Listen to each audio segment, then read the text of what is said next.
Good evening, and welcome to the February 14th, 2023 Murraysville Planning Commission meeting. We're going to start the meeting this evening. We're going to have two public hearings. The first is a public hearing on SP 8 CU 1022, a preliminary final major land development for construction of a wet-go car wash facility, including 10 free vacuuming stations, a parking area, an access drive adjoining the existing Giant Eagle Get-Go, tax parcel 4914080018, 4785 William Penn Highway in the B business zoning. Do we have someone here representing the applicant? Please come up. Give us your name, address, and please speak into the microphone.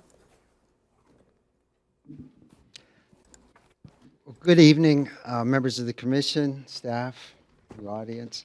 My name is Lee May. I'm site development manager with Get-Go, which owns the Wet-Go brand of car washes. And bought a presentation on a electronically. I'm not sure if we're going to be able to see that. There we go. On just one screen. Okay. No, this one. So, just for everybody's benefit, we were here last month at the meeting, and really that meeting was really just so that this application could be accepted. It was voted to be accepted, so this is the actual hearing. At that acceptance meeting, I did go through this presentation. What I'm going to do, I'm going to go through it again, and I'll kind of point out some of the things that might have changed or are different from that last meeting for the commission's benefit. Okay. Make sure you speak up so people that are watching on Channel 19 can hear you. All right. And for this slide here, it was just, I wanted to mention that I do have a few of my folks here to assist if we have any questions for traffic, engineering, or legal questions. The site, again, is located between William Penn Highway and Old William Penn Highway at the what was the Standard Bank building, adjacent to the Get-Go, or just to the west of the existing Get-Go. The existing site, of course, is at the bank, and we will completely demolish and redevelop the site with this development. I'll point out that there are two access points on Old William Penn Highway, which is the street across the top, and then at the bottom is Route 22, William Penn Highway, where there's an existing entrance. With our proposed development, we will, again, raise the existing building, there's a pointer, use the existing entrance on William Penn Highway, Route 22, and with the layout, we're going to close, or I'm sorry, I'm getting ahead of myself. I was just going to point out, this is the original site plan that was presented as a concept review back in June of 2014. This is the plan that you saw last month at the commission meeting where it was accepted. The updated plan, which I even put a little reminder for myself and your benefit, it says revised plan. The only thing that really changed on this plan is the wall that we had kind of just sketched in, which is a sound wall at the end where you exit the car wash. On the proposed layout, we are closing both access points or curb cuts on Old William Penn Highway, again, utilizing the existing entrance on William Penn Highway. And we're going to create an interparcel drive between the proposed or new Wet-Go, and this site just to the east is the existing Get-Go. So we will create it. That'll kind of help eliminate some trips out onto the highway just to re-enter the next lot. With this, the building is oriented in a more east-west or parallel to Route 22. It's around a little over 3,500 square feet. Just in front of that is our vacuums. These are self-serve vacuums, and there's a cover with, cover over these, which we'll see in the elevations. And then out closer to Route 22, we have some parking spaces. These are for employees or maybe one of our guests may want to come and talk to somebody in the office, or maybe it's a space for somebody servicing the car wash.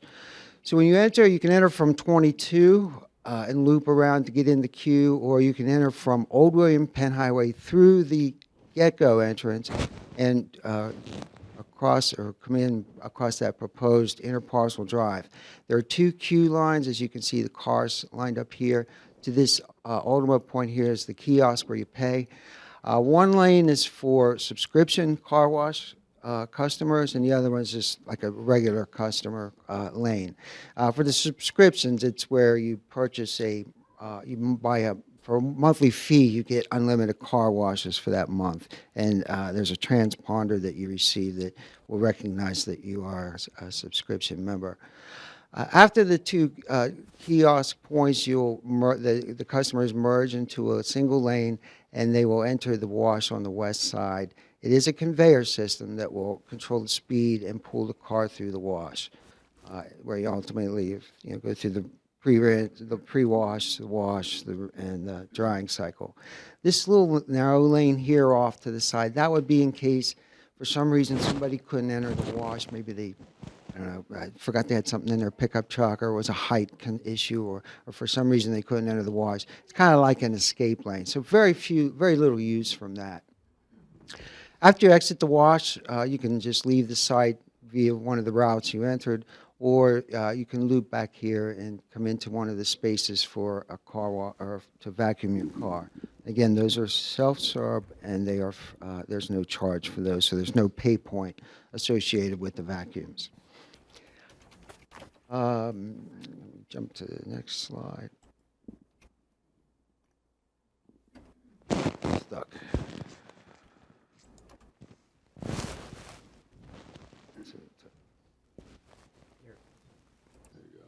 Oh, there we go. That's just the landscape plan. Of course, that'll go through the review by the municipality and meet all the code. I just mostly here for reference, but there's quite a bit of landscaping to help screen and mute some of the uses. So here's kind of the data for the proposed project. The property is about a little over 1¼ acres, or 56,000 square feet. We are currently, GetGo is currently in the due diligence and permitting phase. We haven't closed on the purchase yet. The property, of course, has a freestanding bank with a drive-through. And again, with the proposed development, we have 2 queuing spaces. I note that we have 11 vacuum spaces. I believe the agenda says 10. There's 1 space that could be used. It doesn't have a vacuum nozzle on both sides, so I kind of erred on the higher side for 11. 5 regular parking spaces. We have a single container refuse or dumpster, and that will be screened. It'll be pretty much like the one next door at GetGo. Again, I won't repeat, the access changes or the next bullet point, the review history. The only thing I really added here was that we were at the January 10th meeting for that meeting. And the land development plans have not only been submitted to the municipality, but to the Westmoreland Conservation District as well. We're addressing some minor comments with the Westmoreland Conservation District. They're really more technical detail, some of the structures for the stormwater management. And all the comments, there's quite a few for the municipality, have been addressed and resubmitted. We don't see any major concerns for any of those comments. And again, this is a conditional use that we're seeking approval for. Can we see the elevations, please? Yeah, it should be up next. I don't know if it's the batteries or I'm clicking something wrong. Yeah, Jim, help me out.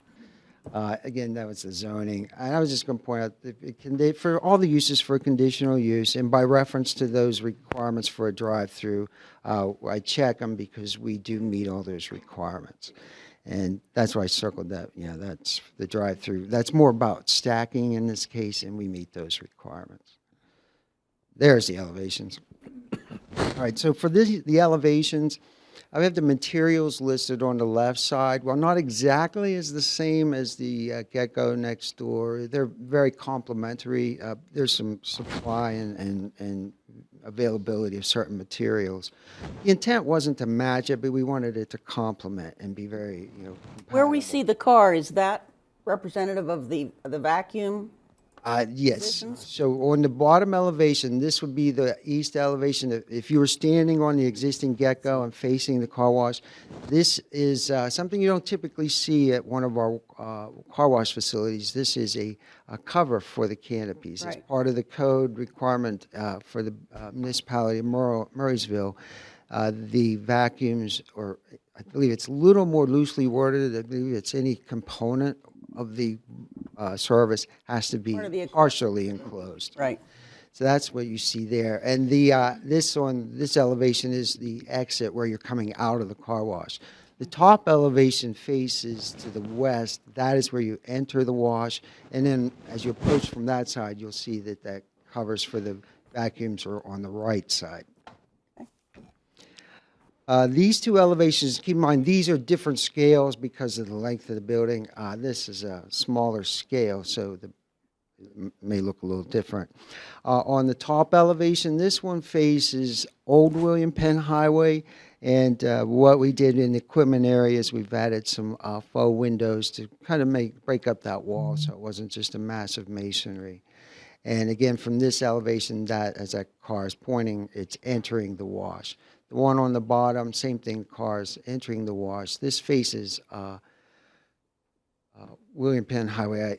I misspoke. I think at the top, that one's Old William Penn Highway. The bottom one is William Penn Highway, or US That 22. bottom elevation does not show the vacuums.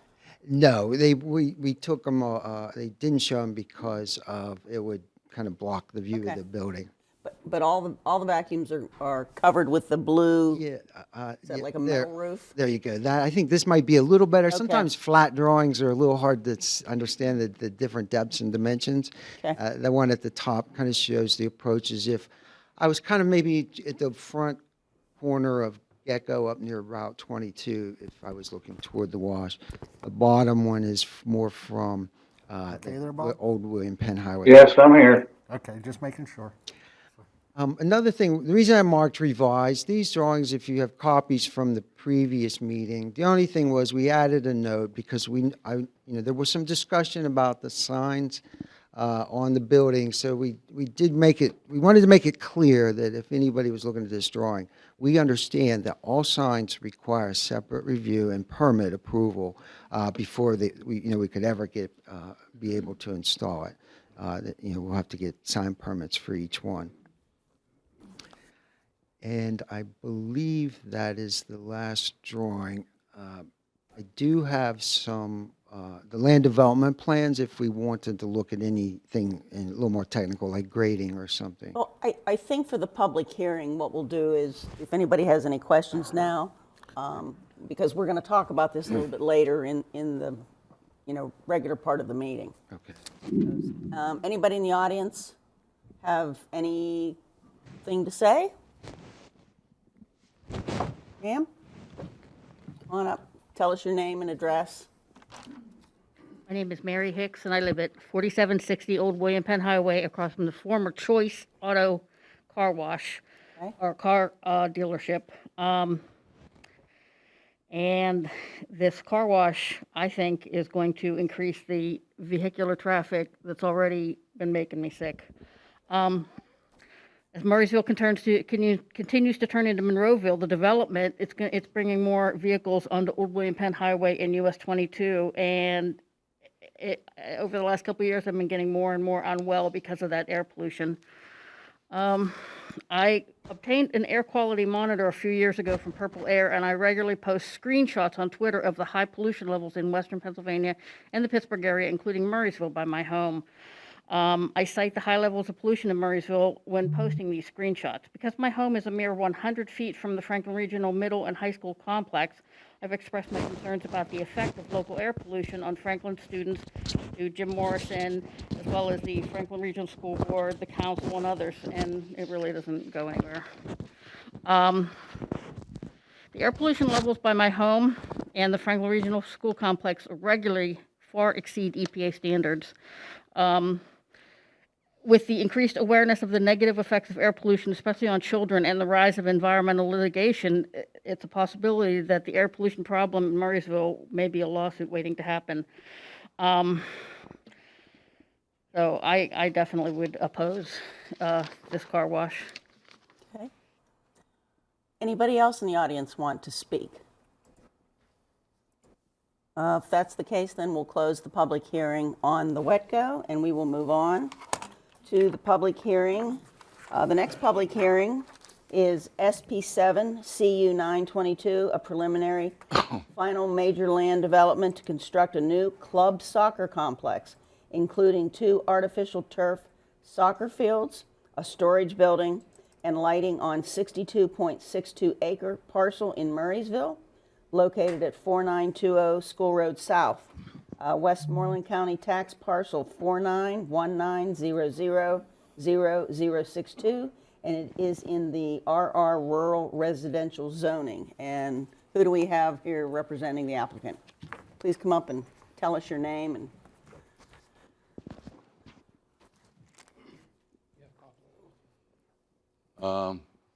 What do you want to see?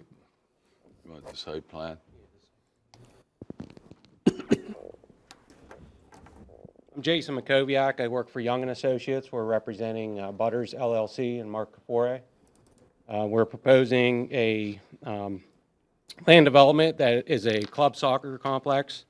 Again, 2 artificial turf soccer fields with associated parking on 4920 School Road South property. It's a 62-acre parcel currently that was previously a mine site, abandoned strip mine. Jim's pulling up the.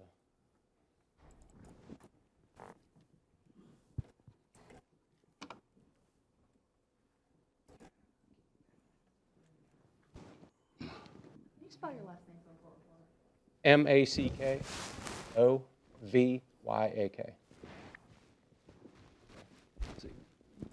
So the existing conditions of the site, pretty much it was transformed, I guess, into an old horse training facility. At one point, that's where you see the kind of the oval shaped contours there. Whoops. Sorry. Is that you? There you go. Can't talk that fast. Yeah. Currently, the site has a lot of exposed mine spoil. There is vegetation. There is a stream on the property named tributary to Lions Run. There's some small pockets of wetlands. There's an abandoned barn on the site. There are some constraints. I'm trying to go forward a little bit.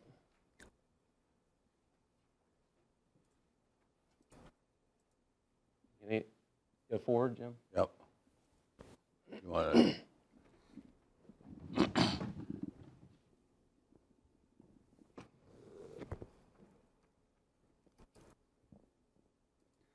There, that's good. That one?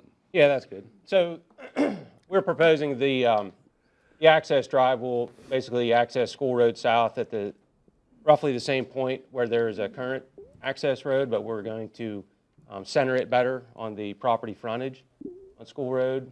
And as you'll see, the site comes into 2 parking areas, 2 levels. One is a smaller 7v7 field. The other is a full-size soccer field. There's a proposed maintenance and vending area for the building. And then, obviously, the proposed stormwater management facilities, the grading plan. We are proposing lights as part of the project. The access drive and the parking areas are going to be gravel.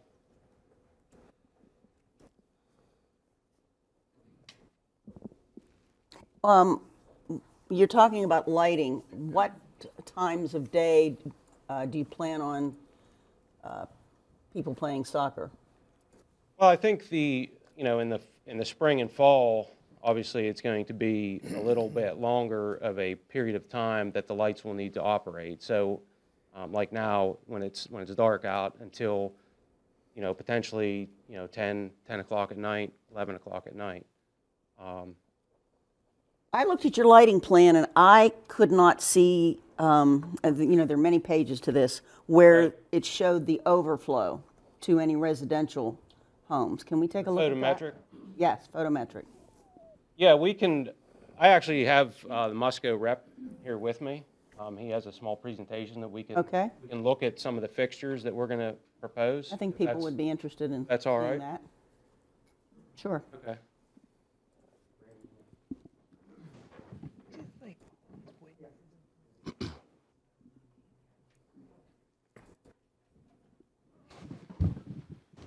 Give us your name for the court reporter, please. Tell us who you work for.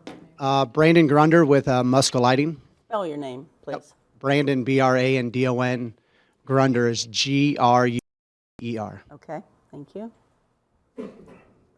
When you want up first? There should be a presentation there. There should be a link to. Yep, that right there.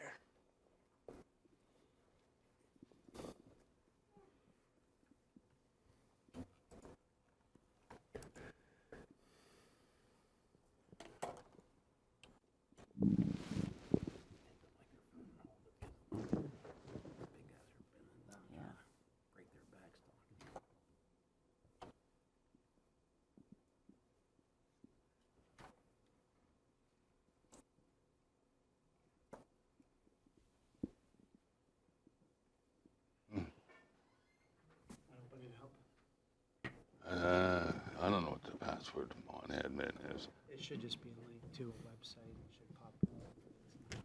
Looking for a password.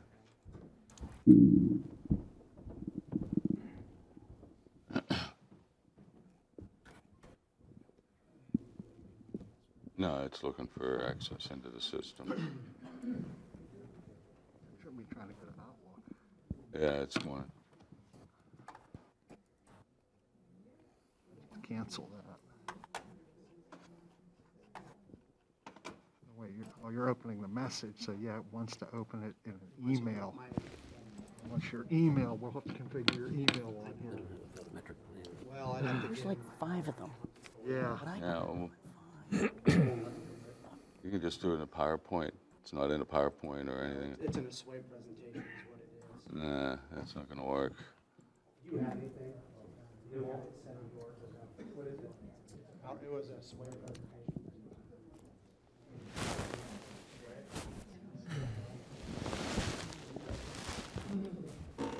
You might want to take that microphone out and hold it so that the court Yeah. reporter can hear you. Yeah, the presentation, for whatever reason, isn't pulling up. I think it's because it's coming through in an account, like an Outlook email, but it should have been downloaded the way I had it on there.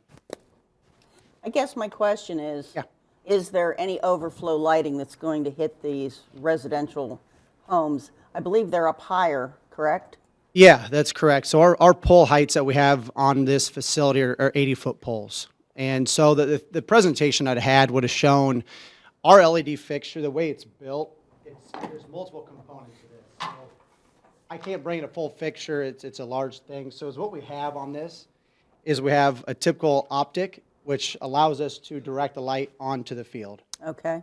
The other thing that we have, now we built into our system, and this is just a small scaled down version of what we do, but is what it allows us to do, and turn this on, is block the glare source. And that's what my presentation would have shown, is that when we put this fixture up on a pole, our number one goal is typically to light a field. The second thing is to protect the neighbors. Right. And that's something that we work with on. We do 1,800 jobs a year roughly in the United States. I would tell you a good portion of those, we are very cognizant of the neighbors surrounding that facility. Okay, that's important to the people Yes. that live nearby. Is there any of those nearby? What's that, sir? Those where you installed that type of lighting? Yeah, we probably have in this area, between Pittsburgh and surrounding towns, probably a good 20 to 30 fields that are lit with our LED system. You before Idika? Yeah, I can definitely do that to you guys. I don't have the presentation up, And I'll be honest, the guy that worked for Musco in this territory, he had left us about a month ago, and so I'm kind of filling in for him. So as far as the exact, I can get you guys multiple projects in this territory, and the address that you guys can go visit if you wanted to as well. Okay.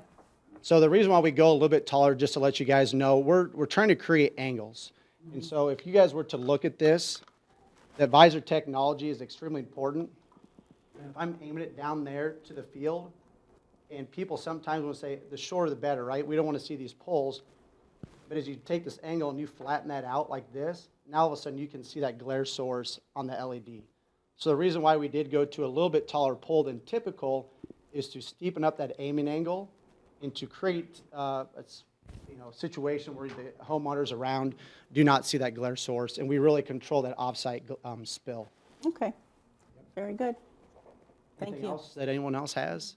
And the presentation had a lot of before and afters. I think going out and really seeing a field would be very beneficial for anybody that's got concerns. Okay.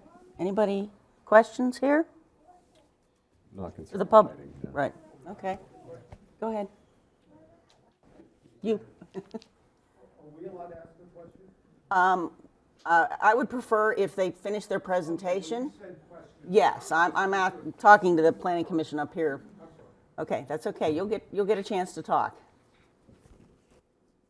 We do have the plan submitted to the Westmoreland County Conservation District for an NPDES permit currently. We do have we're working on the sanitary with Frank, FTMSA. FTMSA. Working also with West Penn Power to bring new power into the site. So we haven't received any technical comments yet from the NPDES permit, but we're anticipating soon. Okay. That's pretty much. Okay. Very good. On how much earth moving you plan to do? There's approximately 100,000 cubic yards of earth moving, which is a balanced site currently. We got it down to about 23 cubic yards on paper. That's about as close as we can get it. The way the site's laid out, we can make some adjustments in the field depending on the material that we find. We've had full geotechnical report done and a slope stability analysis on the design. Could you talk a little bit about what you propose to do with the entrance to maximize site distance there? Yeah, on the entrance, I can back up here on the plan. We centered the access drive on the frontage on School Road South. And let me go to the grading plan. What we're going to do from an earthwork standpoint, we're going to cut the embankment back so it increases the site triangle when you pull up to the intersection, or I should say the exit entrance right here on the green arrow. Green arrow is the pointer? Yep. There we go. So right in here, Yes. we're going to cut this embankment down. So that's going to increase your, visibility, the site triangle as you're sitting at the apron, on the paved apron right to the state route. So the apron will be paved, but the rest will be The apron gravel. will be paved. I failed to mention that, but yes, we will pave the apron. It will match, or it will meet, I should say, PennDOT requirements for low volume. You've submitted your HOP? We submitted the scoping application, yes. Okay. Questions here? Chris? Yeah, the question I would have, this is, as I believe you stated before, this would be like club soccer Yes. type of events and tournaments. Now, which club soccer teams are there? Do you know where these teams are and where they're coming from? I guess my point is, are there any that are in Murraysville? Any club soccer teams that are based in Murraysville? I may need to defer that question. I see him. What? No. Nope. Yeah, you're going to need Come on up. Name, rank, serial number, please. Tell the court reporter who you are and spell your last name. My name's Nicole Kafori. My name's Nicole Kafori. I live at 3900 Curly Tail Court. Okay. Maybe not based in Murraysville, but there are a lot of kids that travel to the South Hills, North Hills, Pittsburgh, Riverhounds East and Pleasant Hills.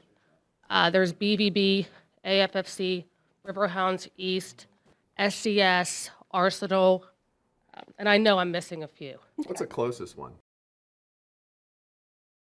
Okay, Out of that's, Monroeville.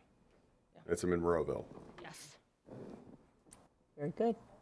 Thank you.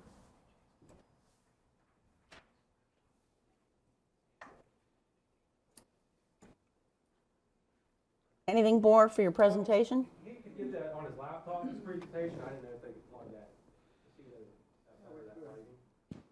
Want to try that? Yeah, we can try. Okay. If you bear with us a minute for. Only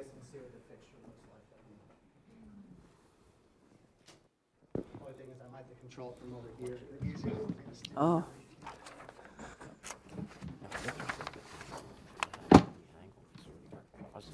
In fact, this thing's below grade. It's even better. Those two things. It's There's a reason why it's not turned.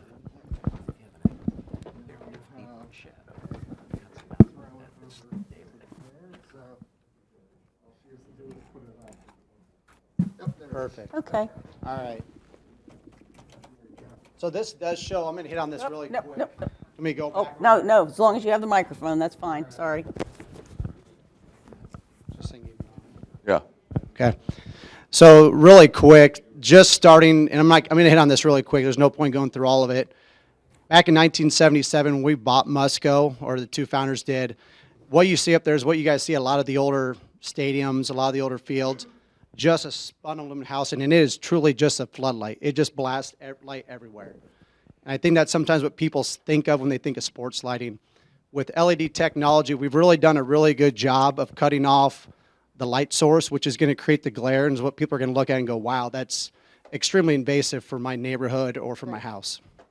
So really quick on this next slide, it kind of shows that progression from 1977 into what we have today, where it says today, the TLC for LED, that's the fixture that we're proposing for this system. It really is to the point where you can look at a light pole and you really can't even really tell the light's on. You just see the light on the field, and the actual glare and the spill that's on the property is cut off extremely well.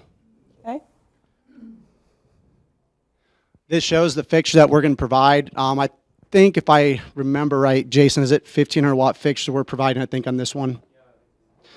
So that's just the heat sink is that back part, the diode assembly, which is where the light is produced, and then optic is how we direct light to the field, whether it's a narrow beam, a wide beam, or a larger or a medium beam.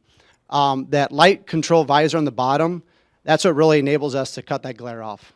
Okay. And that thing is manufactured in Iowa, in the United States, and designed for a specific field, and based off of the distance setback, the height of the pole. So there's a lot that kind of goes into the size. We have a 13-inch visor, a 19-inch visor, or a 27. The 27 is going to be the one that's going to have the most glare control. And I think on this facility, we have anything between a 19 and a 27-inch visor on these lights. I'm going to skip this one really quick. This talks about the mounting heights and the importance of them, and I kind of already went over that a little bit. I'm going to show a couple pictures. So this is what you guys, this is a project that we did here in Pennsylvania, and that was the before. So that's an old HID system, and we came back and we put new LED up on it, and that's what it looks like now. So as you can tell, if you look at those light poles, you really can't see the light at the very top. We're really controlling that glare extremely well in that field. Another one, I think this is Pine Richland is the next one. That first one, if I slide this over, is going to be the existing HID. And then this right here is the LED system, similar to what we'd propose for you guys. So a little bit of the lights, if you look up there, there's a little bit of light coming off those more than the last one. A lot of that is a little bit of skip glare that's coming off that bottom set of fixture, but it's still, you're reducing what you had up there before considerably down to where it's at right now. Okay. See if there's anything else here. That's another one. It's a before and after of Pine Richland as well. And that's more if you're looking at it from a standpoint of a neighbor, looking back from its house at the field. That's kind of what you're used to seeing, a lot of that sky glow, a lot of that light spillage. It's hard to see it up there, but there's a little bit more spillage out this way than you can see. One thing that would be helpful is Yeah. kind of give some relative distances. This is what the neighbor is seeing, how far away from the field is that? Yeah, you're probably at that point 300 feet, somewhere in there would be my guess. Kyle had taken these pictures, but I've been at that site before, so I think you're somewhere around 300 feet from the edge of the field. What's the closest residence to this field for this project? A field light. Yep. Here, I can go back to another slide here. really quick. The closest field light to an existing residence on this proposal is 651 feet. Okay. The closest parking lot fixture to a residence is 280 feet. So one thing about the parking lot fixtures is they're not as intense because we only want to get about 2-foot candles on the parking lot just for public safety. Right. The field, obviously, you want more for player. Yeah, and on this slide right here, we're at 150 foot from the edge of the field. And from just a horizontal, so the light, when I say horizontal, it's light on a horizontal plane. In most ordinances that I run into, about a 1/4 foot candle to a half at a property line. So we're at 150 feet, and we still have another, you said 600 feet, it's another 450 feet to the nearest property. And we're roughly, for a max, 0.16. So extremely, they would get to a property line, it would be nothing. Zero. We're going to get to 200, and there's going to be zero light coming off that field system, that lighting system. Skip out of this. I just have, really towards the end, I just have some more examples. I'm going to jump to that really quick.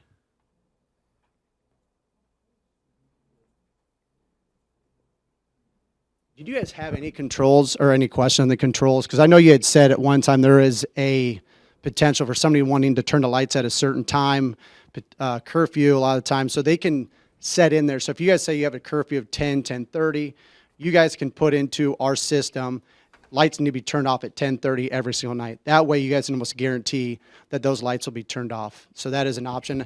I'm not going to hit on that a whole lot. There's a little bit more here on the warranty. I want to get to the pictures really quick. Keeps popping up. You know, that keeps doing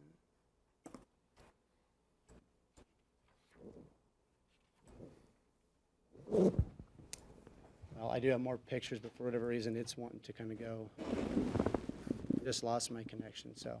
Well, All I had really after that was just some more pictures of some fields that have been lit, so. okay, very good. Thank you very much. Jim, questions? Have you received a copy of the traffic analysis yet? From our consultant? We did, from traffic planning and design. Right. Yes, and we addressed the comments. Most of it dealt with the parking amount, Right. and we addressed that in this set of plans. Okay.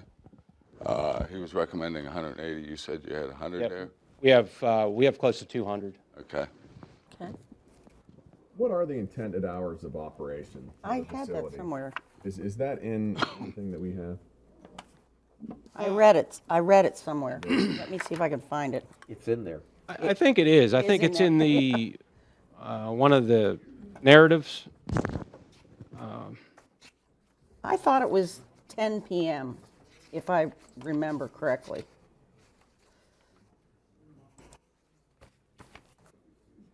Too much paper today.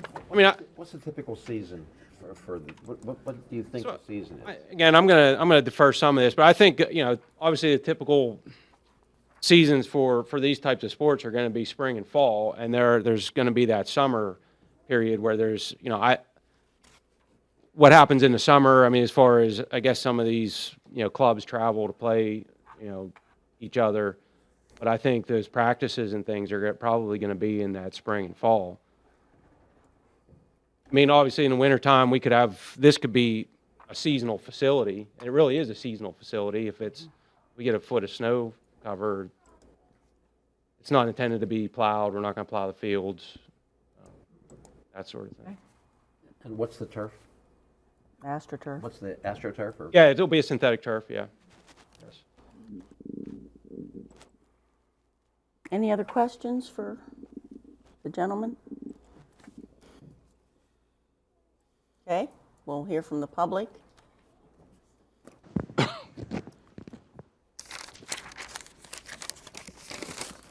you. Oh, we have quite a list. Oh, my goodness. Okay. I cannot read this first name. Any idea what that says? It says 5020 School Road South. Yes, ma'am.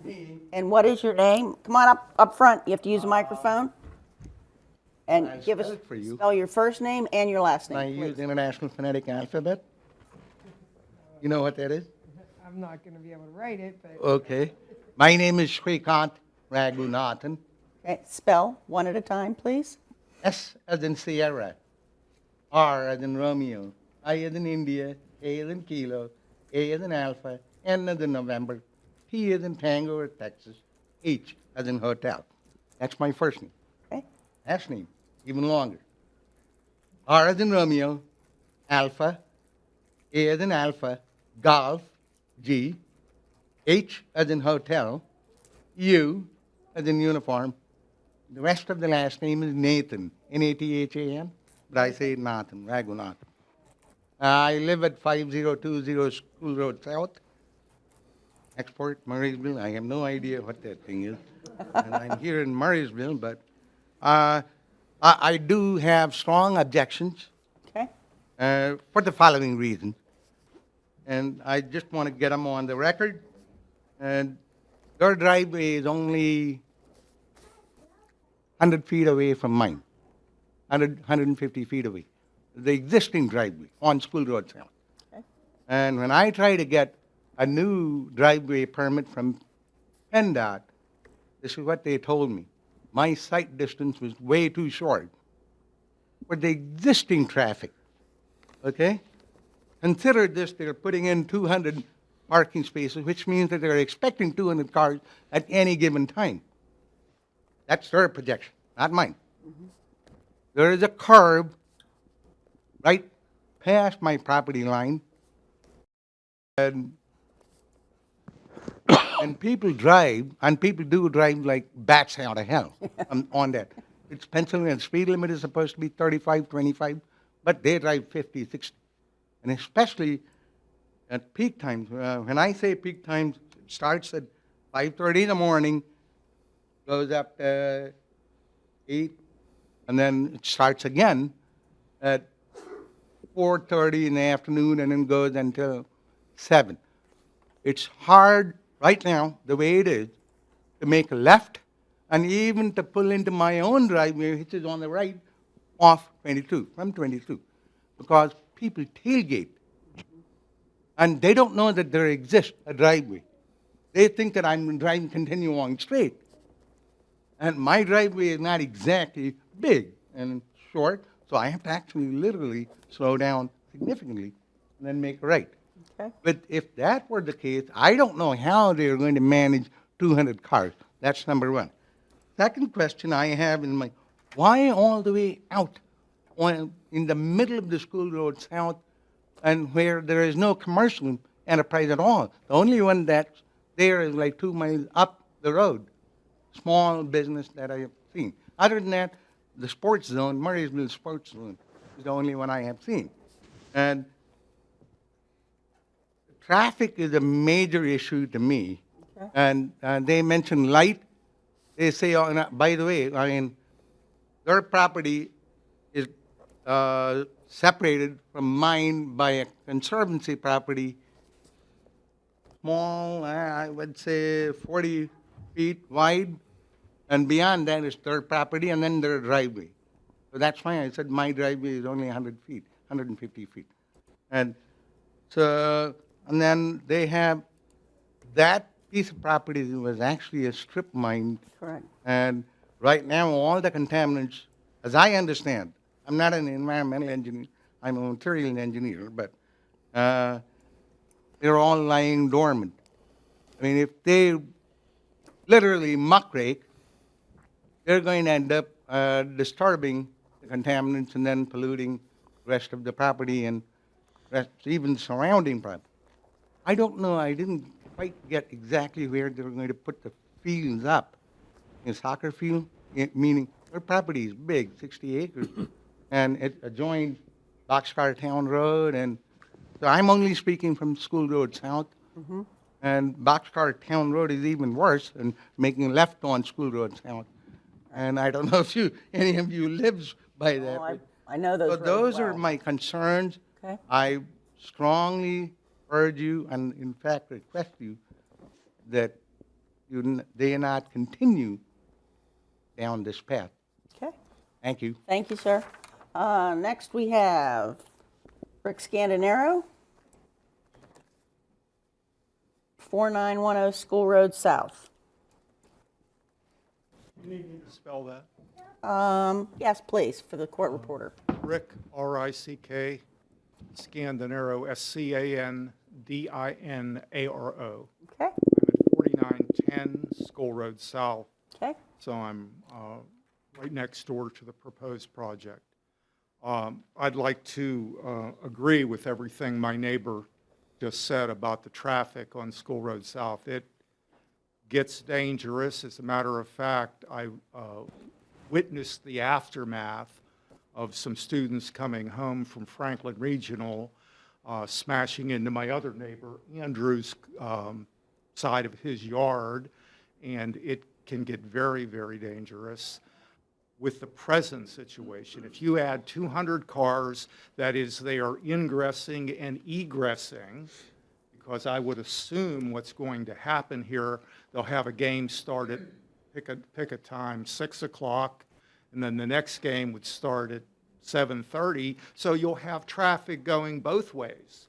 That is, people are coming out onto School Road South, and people are going from School Road South around that dangerous bend that was just mentioned by my neighbor okay, into this project, and I will guarantee you're going to have trouble, you're going to have an accident. Also, where my house is situated, I'm 3 miles from Franklin Regional now. I can hear the football games, so that from 3 miles away, I can hear the band very clearly. I can hear the screaming from a field that is 3 miles away across 22. Now, I have never been to a soccer game live. I've seen them on TV. They appear to get noisy and intense and sometimes violent. So I don't know what will happen here. And I would like to conclude my remarks with a question. The gentleman that I heard talking about the lighting, I would like to ask him how close to a project does he presently live? And he could tell us about how he's able to sleep at night. And that's it. okay. We'll defer your answer till we hear from some other people. The next person is Kirsten Marriott? Like the hotel. Okay, very good. And she's 2214 Trefoil Drive. All right. Yeah, Kirsten's Spell your last name. Kiersten. The last name is Marriott, Maryott. Myself, my husband Christopher is here as well. We live at 2214 Trefoil Drive, Export, which is in the Rolling Ridge subdivision, which is essentially right across the street from where this proposed complex is. So my primary concerns about this, and I'm very opposed to this proposal. We live in a rural residential area for a reason, and I don't understand how this really fits under the guidelines of a rural residential. This seems quite commercial in what is being proposed to put in. Primary concerns are safety and traffic concerns. Coming out of our neighborhood, it is essentially a blind left turn. I would say that coming out of this proposed property across the street, anybody trying to pull out of that property and trying to make a left turn would be really difficult for them to see to the right, also very difficult for them to see to the left. So those kind of safety concerns, as some of the other people have expressed with the ingress and egress of that amount of traffic. School Road South is just not designed for this level of traffic. The width of the road, it's already challenging when when there's a lot of high traffic on that particular road. I also thought we may, maybe there might be a proposal for entrance and egress onto Boxcar Town Road, and that would eventually just flow to School Road South as well. And so we're talking about a drastic increase in the amount of traffic on School Road South, a road that is, as a state-maintained road, is probably the worst maintained road in the municipality of Murraysville, if not one of the worst maintained road in Murraysville. I can't even imagine what the influx of that amount of traffic would do to the condition of that road. I mean, potholes, all of that kind of stuff. Not to mention, if there is slick roads or those kinds of things, the road is just horribly maintained. And then also noise and light pollution. I know there was a discussion of light pollution. I can see the glare from things that are over on 22. I also, in our neighborhood, we can hear things that happen over at the school district. And so, again, we moved to a rural residential zoned area for a reason. I want to be able to sit out in the evenings, in the summer, in the spring, in the fall, and hear the quiet of, nature and just, kids playing, not screaming and yelling that's coming from massive events that would be held very close to our property. Thank you. Very good. Okay. Well, this person lives at 2200 Boxcar Town Road. Is it Hannah? Halana. Spell that for the court reporter, please. And just to make a point, everybody has a right to speak. But we know the concerns about the road, the noise, and just the peace and quiet. So, I mean, you're all welcome to say the same thing over again if you want to, but, just to move things along and hear any other objections or people that are, interested in it, let's try and do that. Okay. Please, go ahead.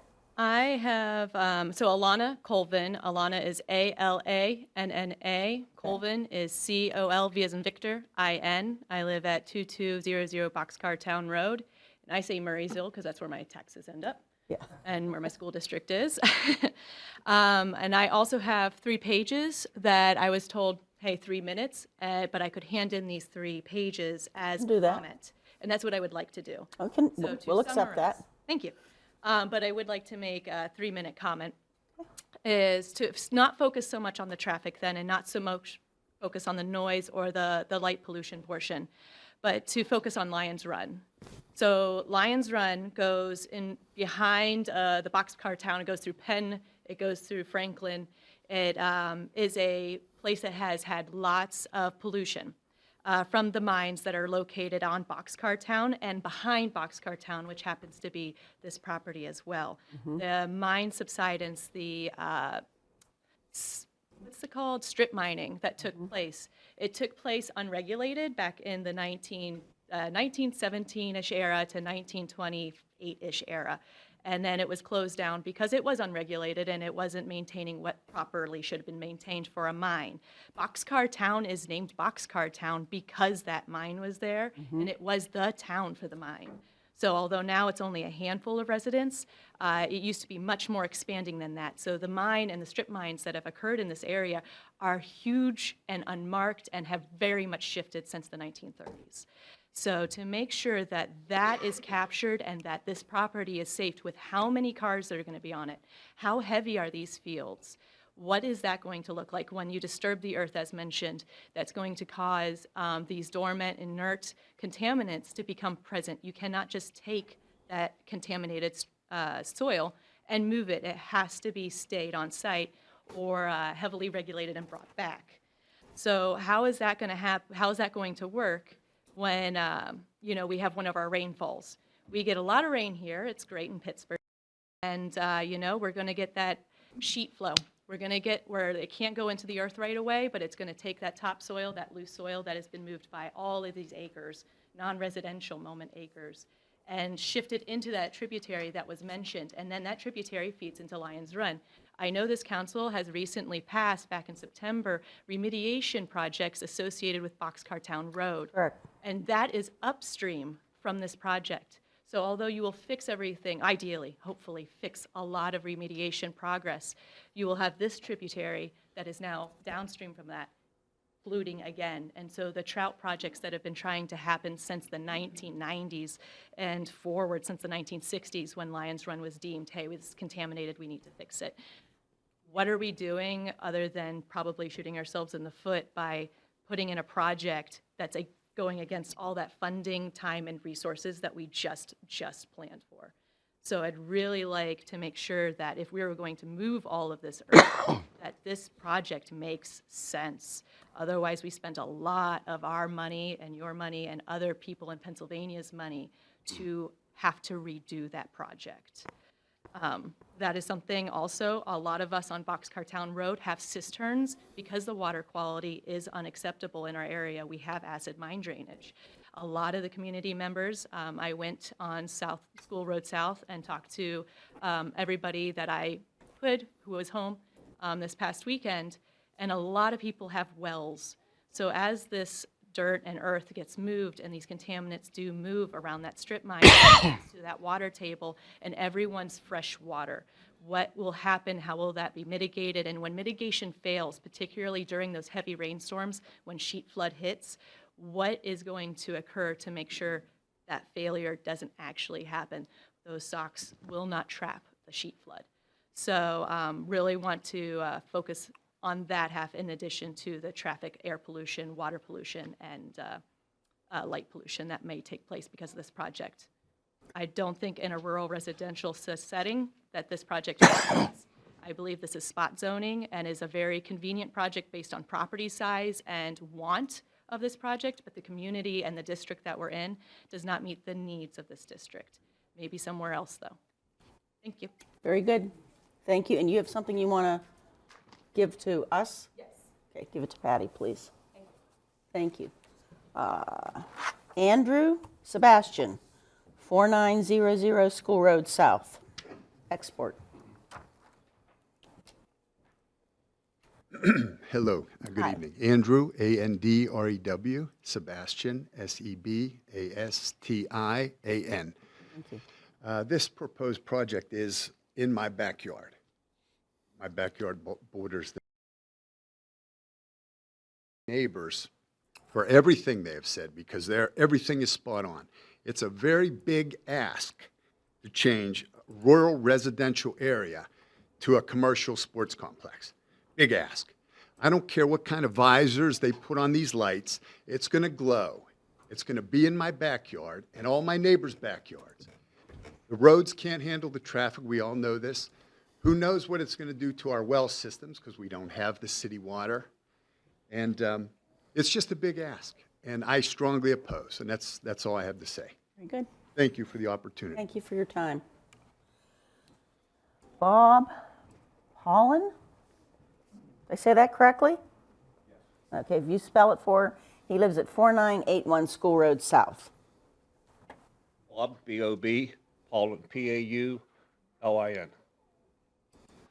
Live at 4981 School Road South. My driveway is right across from the driveway going back to the property now. Okay. So with that in mind, they mentioned they're going to cut back the hillside for the parking lot. So when they enter the road, all the headlights coming out is going to be hitting my house and my neighbor's house. Not only we're going to have the glare from the lights from the parking lot and the field. And then we're going to have kids up there, which is going to be a lot more garbage on the roadway. And like everyone said, it's a state road. It's a tar and chip road. And when the road crumbles, who's going to repair it? Because it's in Murraysville, but it's not maintained by Murraysville. Mm-hmm. And they don't take care of the road as it is today. So when you put more traffic on it, it's going to crumble more. And with a commercial property there, that's just going to decrease the value of all our homes up there. Okay. Thank you, sir. Thank you. Mary, is it Hicks or Hills? 4760 Old William Penn Highway. Oh, I think she already spoke. Okay. Okay, very good. Kevin Hickey, 2310 Broom Sage Court? Okay, spell your name for the court reporter, please. Kevin Hickey.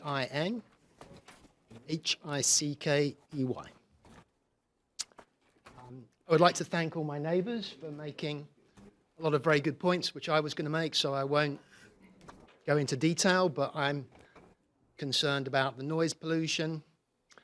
I'm concerned about the light pollution. I'm very concerned about the traffic and the impact it's going to have on the neighborhood.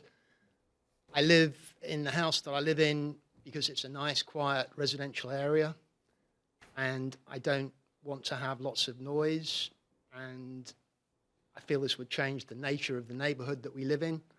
And I feel like I speak for a lot of people in the area, particularly in the Rolling Ridge Plan, which has a lot of families with children. I'm sure all of my neighbors are very concerned about the same thing, that we don't want to have commercial activity with a significant amount of noise. I think it's a great idea to build the soccer fields in Murraysville. I think it would be a great thing for the area, but I don't think this is the correct location to build this facility. I think it should be built somewhere with better traffic access and a more commercial area where it's not going to disturb or change the nature of the neighborhood. So love the concept, but I just think the location is not well suited to this particular activity. My other huge concern is that there is a big hump in the road just prior to the entrance to this proposed facility, and it's already a very, very dangerous traffic situation with the traffic probably going faster than it should, and that hump in the road basically creates a blind spot. So the traffic coming down the road is not going to be able to see the traffic coming in and out of the sports complex, and that I think is an invitation to cause a traffic accident. Also, the road is badly maintained by the state, and that's another factor that should be considered. Thank you very much. Thank you, sir. Kirk Retker, 2202 Boxcar Town Road. Kirk Retker, Kirkrettger. I actually gave the wrong address. It should be 2204 Boxcar Town Road. Okay. So I am on the southwestern side of the proposed development. My wife and I recently bought 35 acres that is split between Murraysville and Penn Township, yet it's considered Jeanette. So my concern is, as the other neighbors, light pollution, noise pollution. I will say my daughter is a club soccer player, so it would be nice to have a soccer field in our backyard. My concern personally is I have a house that my wife and I have been building for about 2 years now. It's getting close to being ready to move into. I am on an elevated hillside above the property, if you will. So I understand the idea of the lighting, and again, I'm not vehemently opposed to it. I might be making some enemies with neighbors that I don't even have yet, but it's the concern that I have is we recently had a large tower light at the gas well pad that was located to, I would say it's probably the southern part of our property. And as we were up there working on the house, it was so bright, I mean, it would brighten up my entire, residence. And again, I don't know what the guarantee is of how the light pollution is going to be with me being elevated over top of this with, buying 35 acres with a conservancy behind me, this property right behind that. We basically have a situation where there's 4 or 5 properties touch on a point, and my property is one of them. Again, I don't know what the end result's going to be of this property or of the lighting until it's in and I'm living there. With that said, I feel that Mr. Kafori bought the property. If it's his property to do with as he pleases. My concern would be if this does move forward, what restrictions would be on noise and lighting. And again, that's been spoken to some degree. But Sunday night at 10 o'clock, I don't want to be looking out my back window. and looking at lights. My other concern with this is sort of on an administrative level. I own a piece of property, again, that is touching the aforementioned mitigation system for the acid mine drainage. And as a property owner, my property was both listed and mentioned and is being used in this program, and I was never notified. I was told I would be notified. I was told I should have been notified. So this is the second piece of, you could say, commercial development on either side of my property, and no one has ever reached out to me. The only reason why I knew that the second piece or the first piece was going through was because I read about it in the paper, and friends of mine who were, involved in Murraysville council activities said, you have been, your property's involved in this, and they thought they had my blessing. And I find it a little bit appalling that I just went through a large commercial development in Murraysville, and to say that it was easy would be a complete overstatement. It was very difficult, it was very time-consuming, and again, this was a commercial piece of property. In a residential setting, in a rural area, for these two properties to be developed on either side of me, and me to not get a certified letter or even a regular postage letter, I find that there should be something better done in municipality to notify adjacent landowners. And again, on the Lions Run watershed project, part of this project is going on in my property, which again, there's I don't know what the terminology is. There's a right-of-way that the previous owner held, but I was never notified of this. I missed the entire zoning hearing board portion of the meeting and didn't find out until after public comment was closed on in the council program. So that's just something I feel that Murraysville needs to address and needs to look into if it's possible. I've spoken to a couple council members. They agreed with me. They were a little concerned that I wasn't notified. And, here I am 3 months later with the same concerns. So, Thank you, sir. thank you. It looks like the last person is Ken Mason, 4983 School Road South. Hi. Good evening. Good evening. Good evening, neighbors. Spell your name. My name is Ken Mason, Kenmason. Thank you. I'm not going to reiterate everything that we've heard all night. So what I just want to say is thank you to all my neighbors for bringing up great points. One thing I will say is I've moved out here a few years ago from the city of Pittsburgh, me and my spouse who both grew up out there. And the reason we moved out here is it's a beautiful community. It's quiet. It's dark. Nobody bothers us. And, this whole proposal is just going to bring, like everybody said, traffic, garbage on the roadway, which it already isn't cleaned up because it's a state road.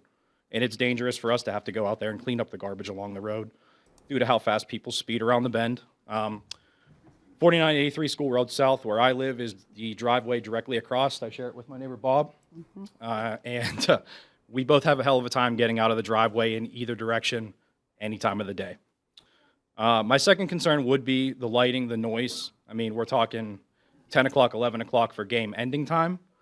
What does that mean for hanging out in the parking lot, drinking Gatorade, beers, whatever, having a good time after you win a game?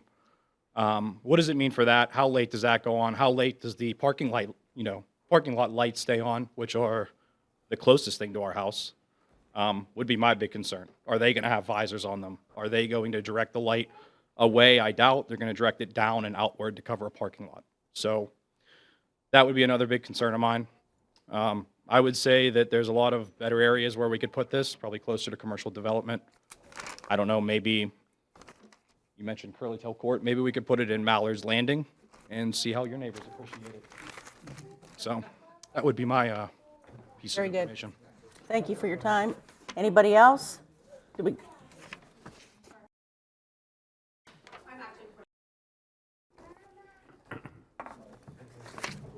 I didn't know I was going to get a new housemate. What's your name? Rucha Kale. It's Rucha Kale. I live at 2202 Boxcar Town Road. I did not know I had this many neighbors. I also just wanted to, I don't want to rehash everybody else's comments.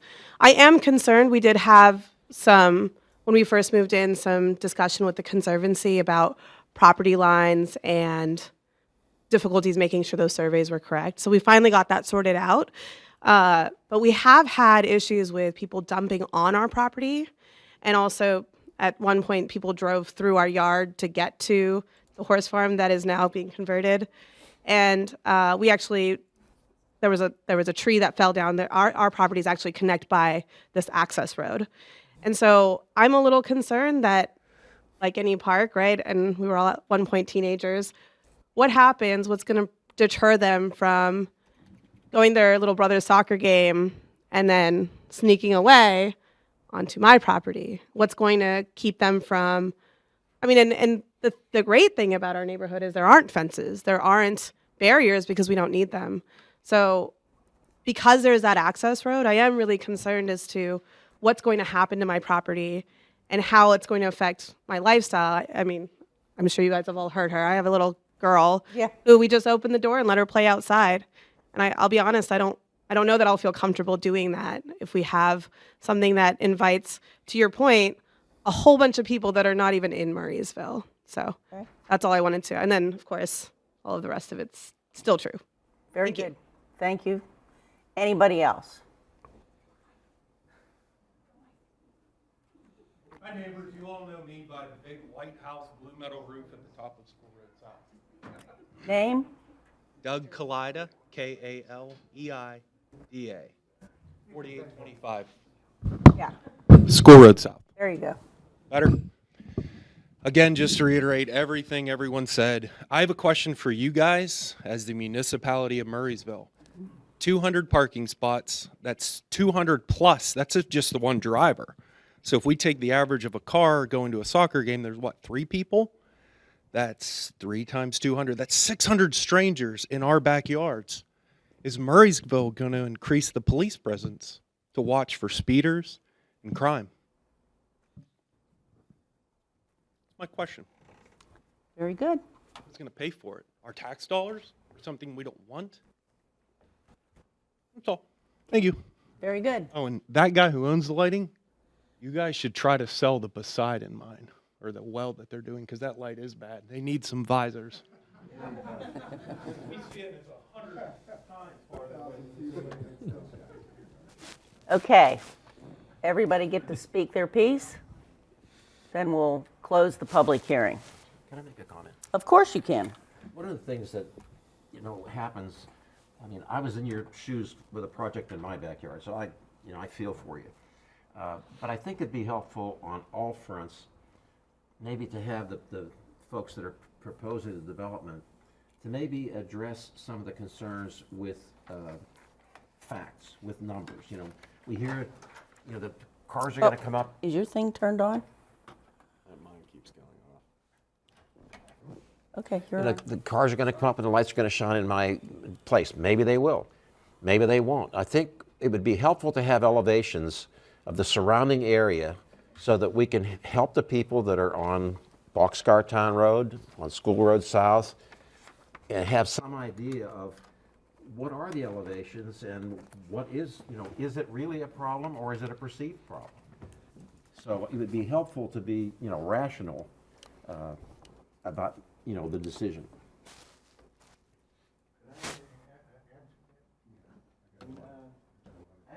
Oh, no. Does he have to spell it again? No. We got it. We all live on School Road South, and we drive every day multiple times. And the gentleman, I don't remember who said that, there is a big dip. As a matter of fact, you may be going 25 miles. At the bottom of that dip, you're doing 45, 50. Not pressing the gas. That's how steep it is.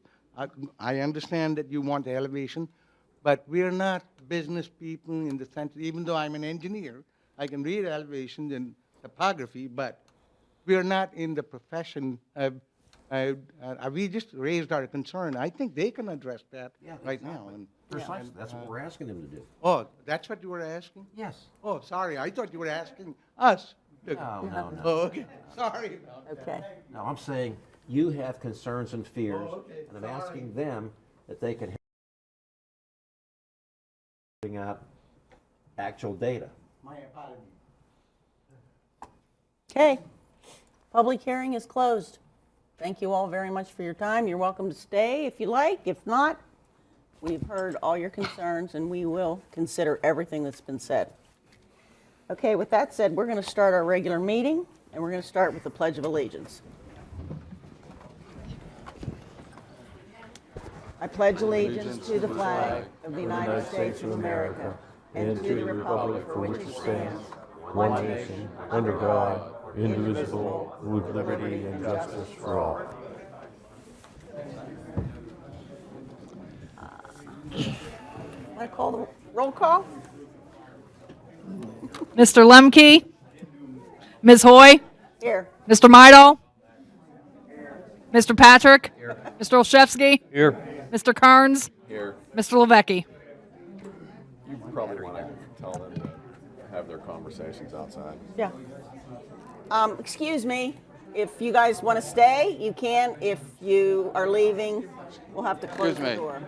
Excuse me. We got to get the meeting started. If you want to go out in the lobby, you're more than welcome. Hello, guys, if you want to stick around and talk, could you please do it out here in the lobby? Thank you. Thank you, Chris.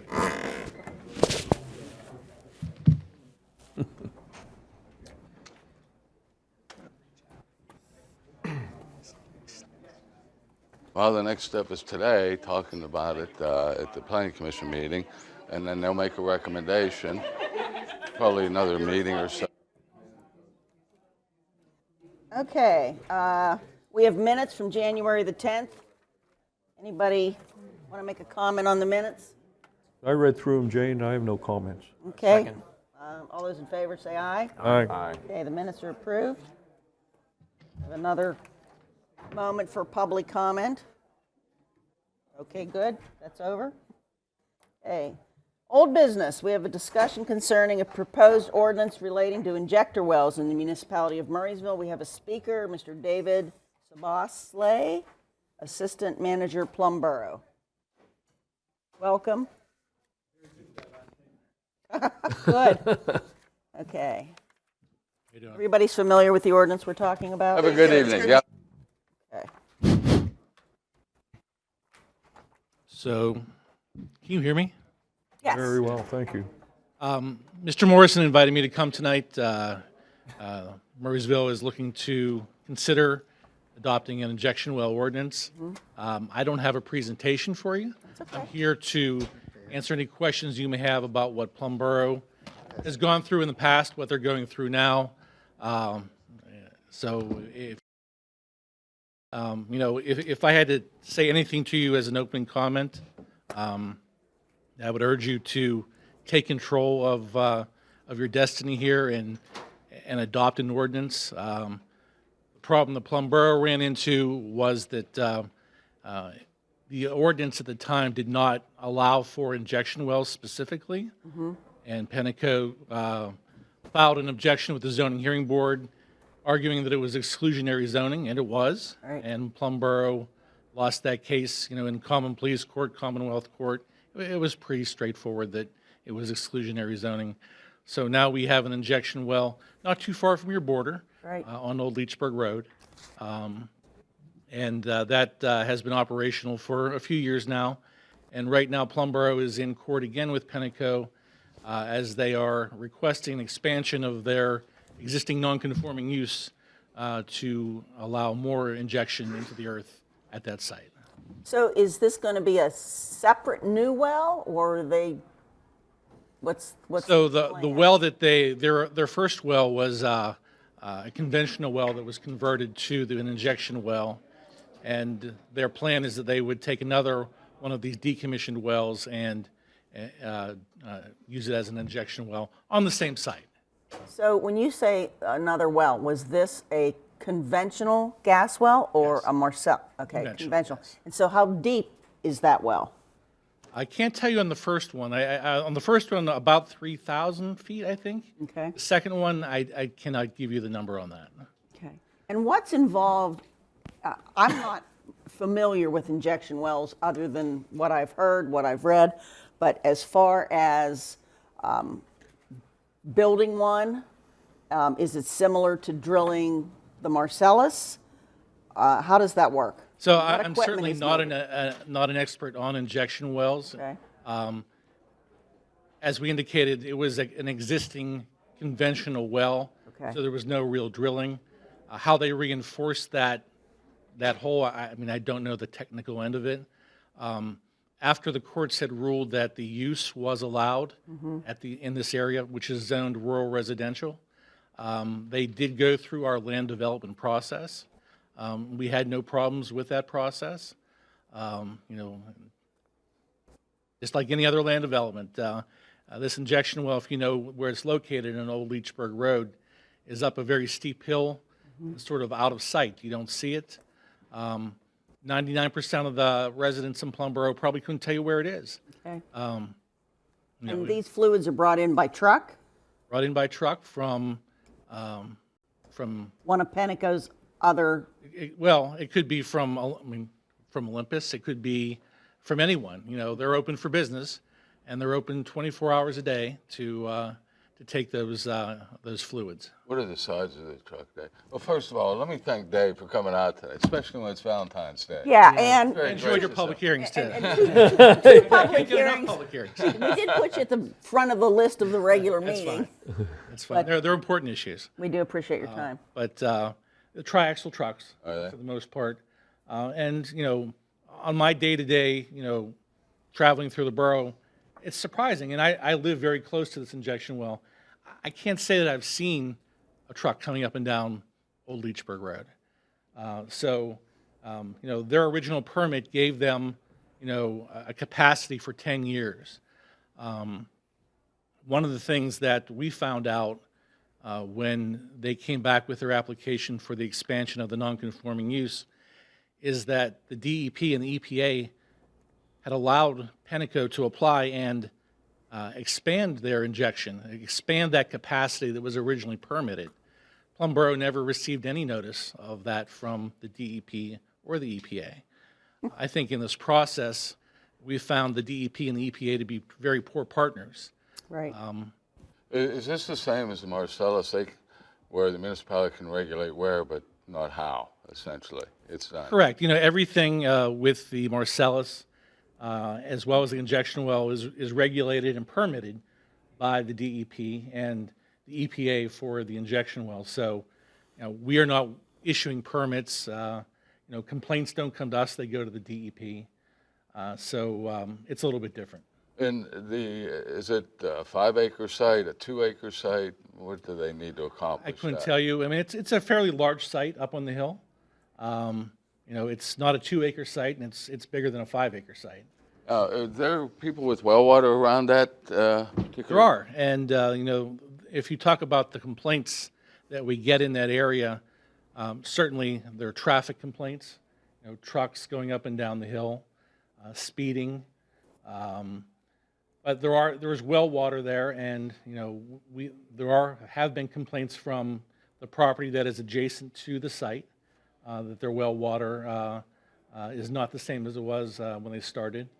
Are you aware if DEP required the testing of those wells like they do on a Marcellus permitting process? In other words, they have to go out and test the wells within 1,000 feet. I'm sure there was some baseline, just like as you say they do. But is it a state requirement, I think is your question, right? Well, it's a little different. As I understand it, DEP is a partner. They're not actually the approving organization. It's the EPA that controls it. For the injection well, the EPA is the initial stop, but the DEP has to issue a permit for it. All right. Yes. So there would be state regulations on top of the EPA regulations. Yes, and I think that my impression, like I say, I'm not an expert at this, but you know, the DEP is looking at the technical requirements for the well, because even when we looked at appeals related to maybe the issuance of a DEP permit, you know, their review is mainly technical in nature. Mm-hmm. So when they approve it, Will, are they approving a certain volume, so many thousand gallons, or how?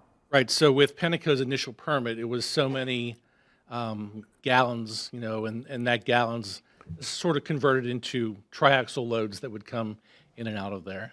But- Now, I will say that But Plum didn't have anything to say with that? we did not, no. It's the same as the Marcellus. Right. The It's not- operational side, you have no control over. Right. Yeah. We have to allow it somewhere. Now, I will say that during the land development process, anytime there have been complaints, but the borough has had complaints that Penteco has been responsive. They're not ignoring us. They'll answer us. And I know that you guys just approved a Marcellus well with Olympus Out your way. right on our border. Right. And Olympus has also been very responsive. Olympus is very responsive to complaints. They are out there, talking, and we've received very few complaints, on our Marcellus well. Do you know whether or not they're anticipating infiltration or, I guess what I'm wondering is, this stuff has to go somewhere, so it's going into a void that was maybe once occupied by oil or gas. Sure. So, And Plum Borough is all undermined. okay, so it could be going into a mined area perhaps. Yes. And what's the injection pressure? Is there some top limit on the pressure? I don't know the pressure number, but it is pressure. That's how it's injected into the earth. I don't know that number.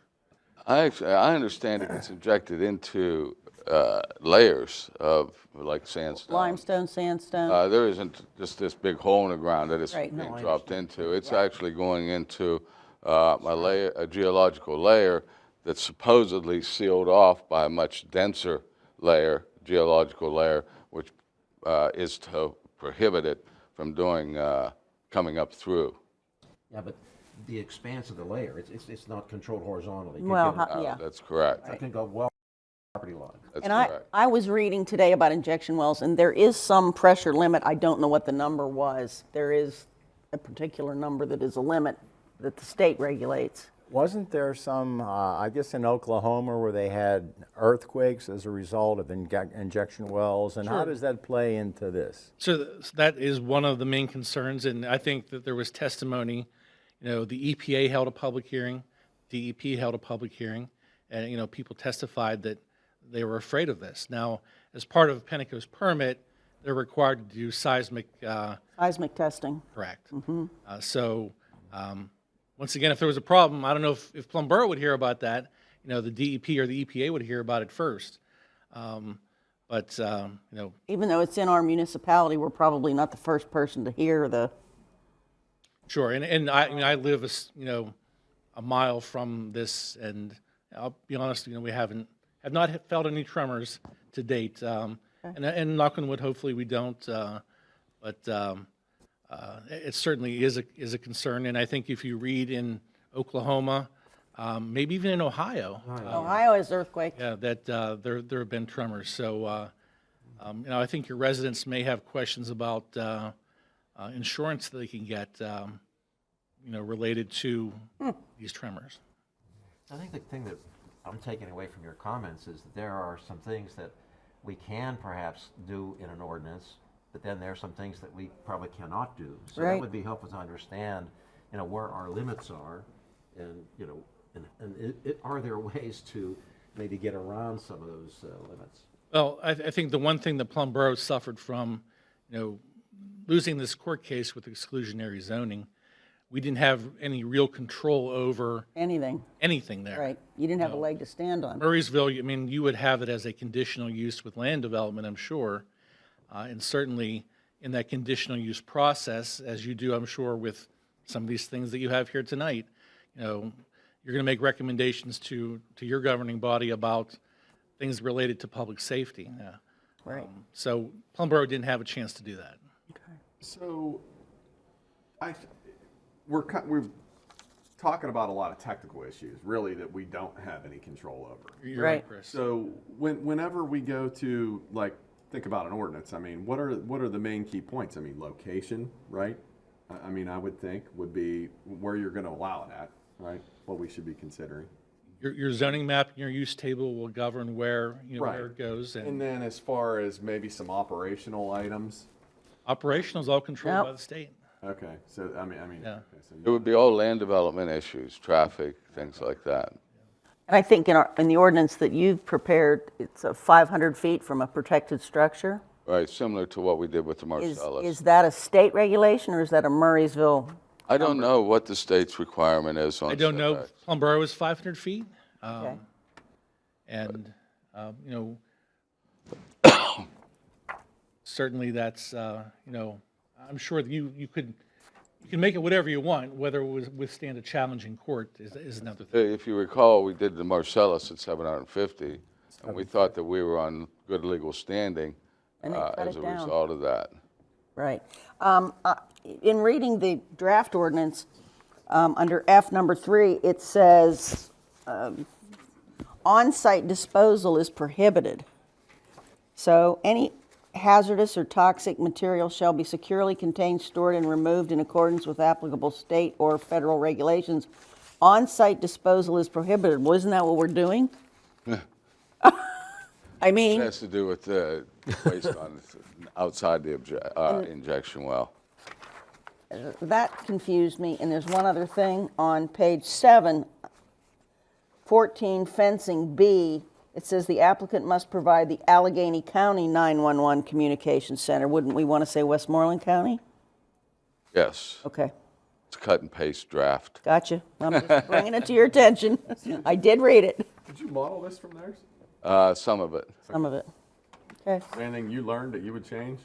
We should be thinking. No, I think that I'll admit that one of the things that our oil and gas ordinance has right now are certain items that the state already regulates.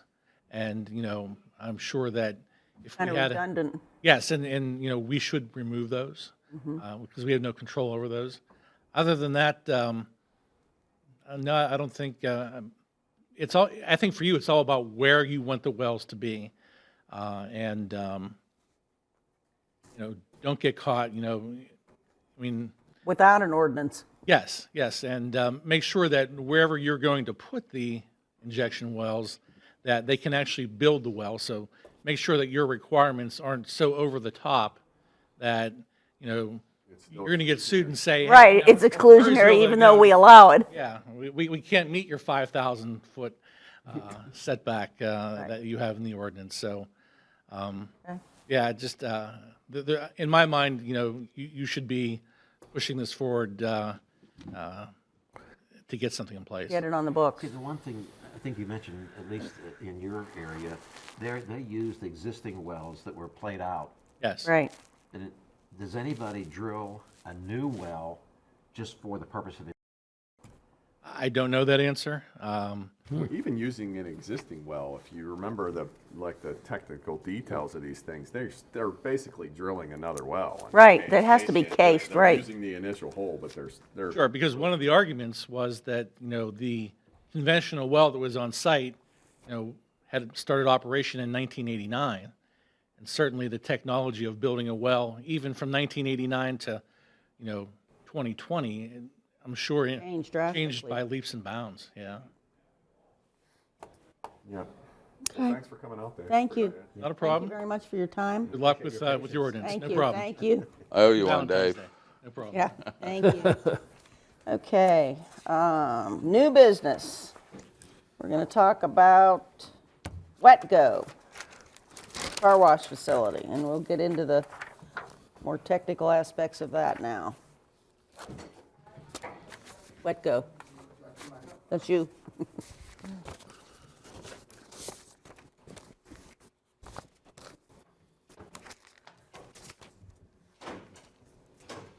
Okay, so the presentation that you gave before, you don't really have to go over that again. I think what I wanted to say was that I like the fact that you took two of those entrances out from Old 22 to regulate the traffic a little bit better. You know, we heard from a citizen who lives nearby who's worried about the air pollution, and that may be the case. I can't really speak to that or not. What other items do we need to discuss, Jim, as far as this wet go? One of the suggestions coming out of the advisory meeting was to try to get the free vacuum signs off the building. And I brought up if that was even visible, you know, given the roof over the vacuums themselves. I mean, you see it from an angle coming in, maybe, but So is your objection to the word free?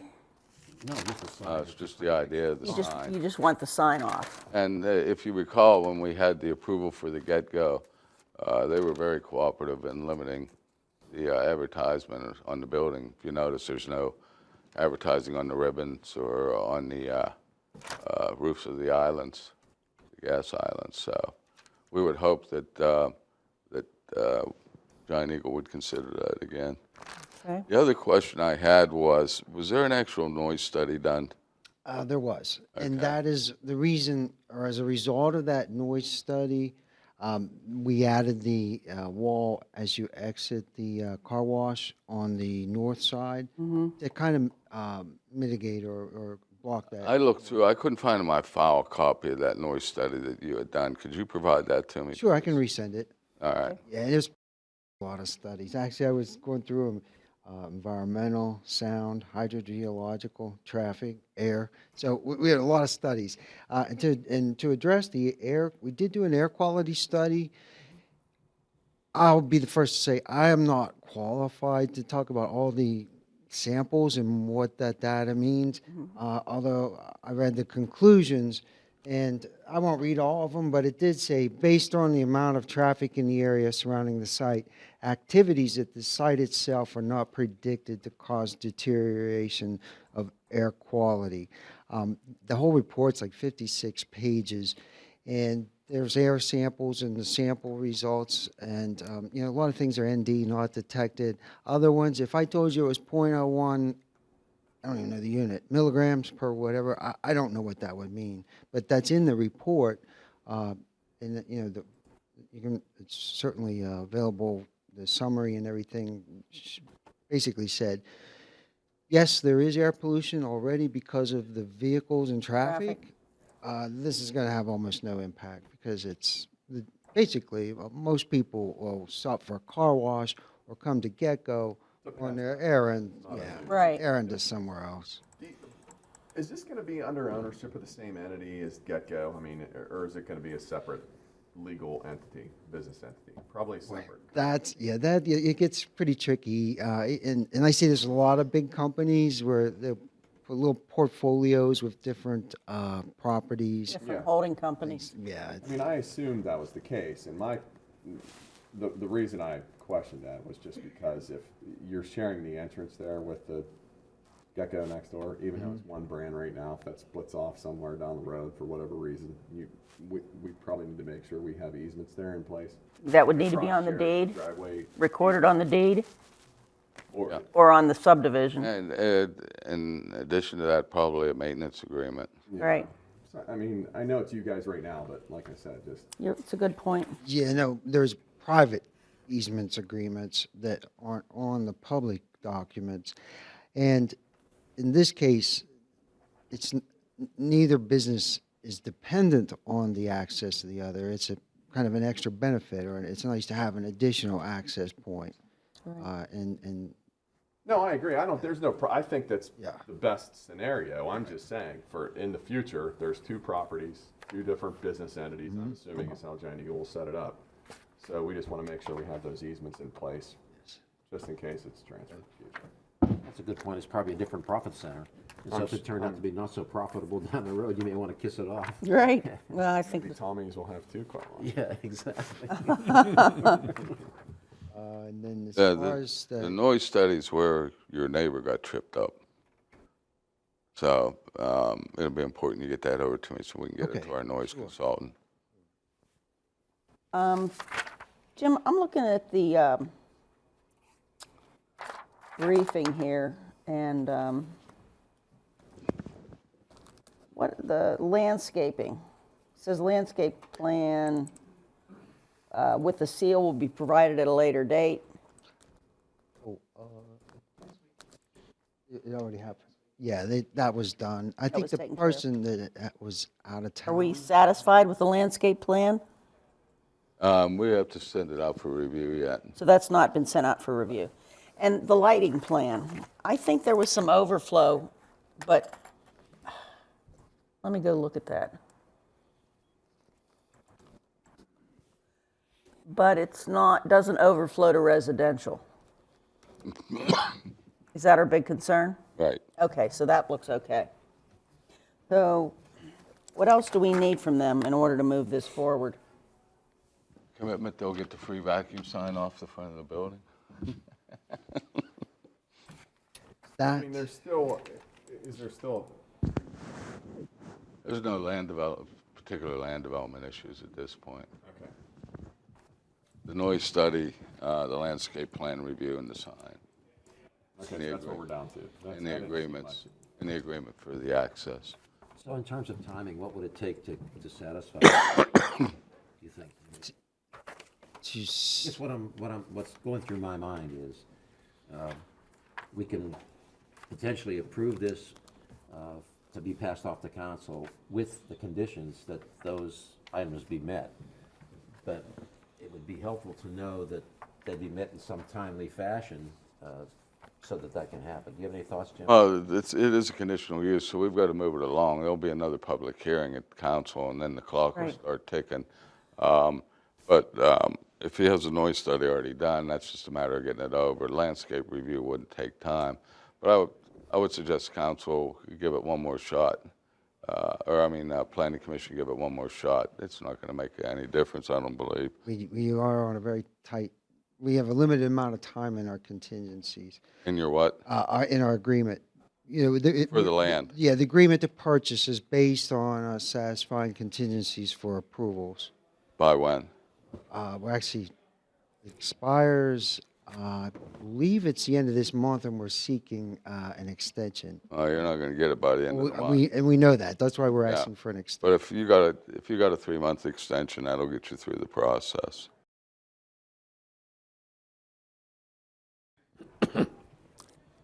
So if we address this, remove the signs, the noise study, a maintenance agreement for the driveway, what else would we need to Access and maintenance.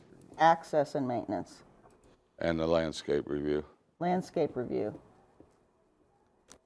Anything else we need? Okay. Just a comment about the sign. It's only 27 square feet. Is the concern that the color or the text, the words? We would certainly agree to meet, and we know a separate review of all signs requires a separate permit. Is it just, we certainly don't want a variance for the size of the sign or anything. Is it, Do we want to change that terminology to review of the signs, or do you want them to remove the signs? That's entirely up to you. if it doesn't meet the code, we would understand it couldn't be approved. I guess the problem we're into is beauty is in the eye of the beholder. So I guess it would be helpful for us to maybe come to some agreement as to what's the objection? Is it just that it looks too garish, or, that's the thing we got to address, because I think you're floating in the wind here. You're not really sure how to respond. So I think we really need to give you some specifics. Yeah, I just don't like advertising on buildings. We try to control advertising all along 22 as much as we can. You notice the signs aren't very big. Right. Well, anybody want to make a motion? So we've got this either review or remove of signs, noise study, access and maintenance agreement for the driveway, and a landscape review. So the sign, landscaping, and the Noise, the signs, noise study, access and maintenance agreement for the driveway, and review the landscaping. plan, yeah.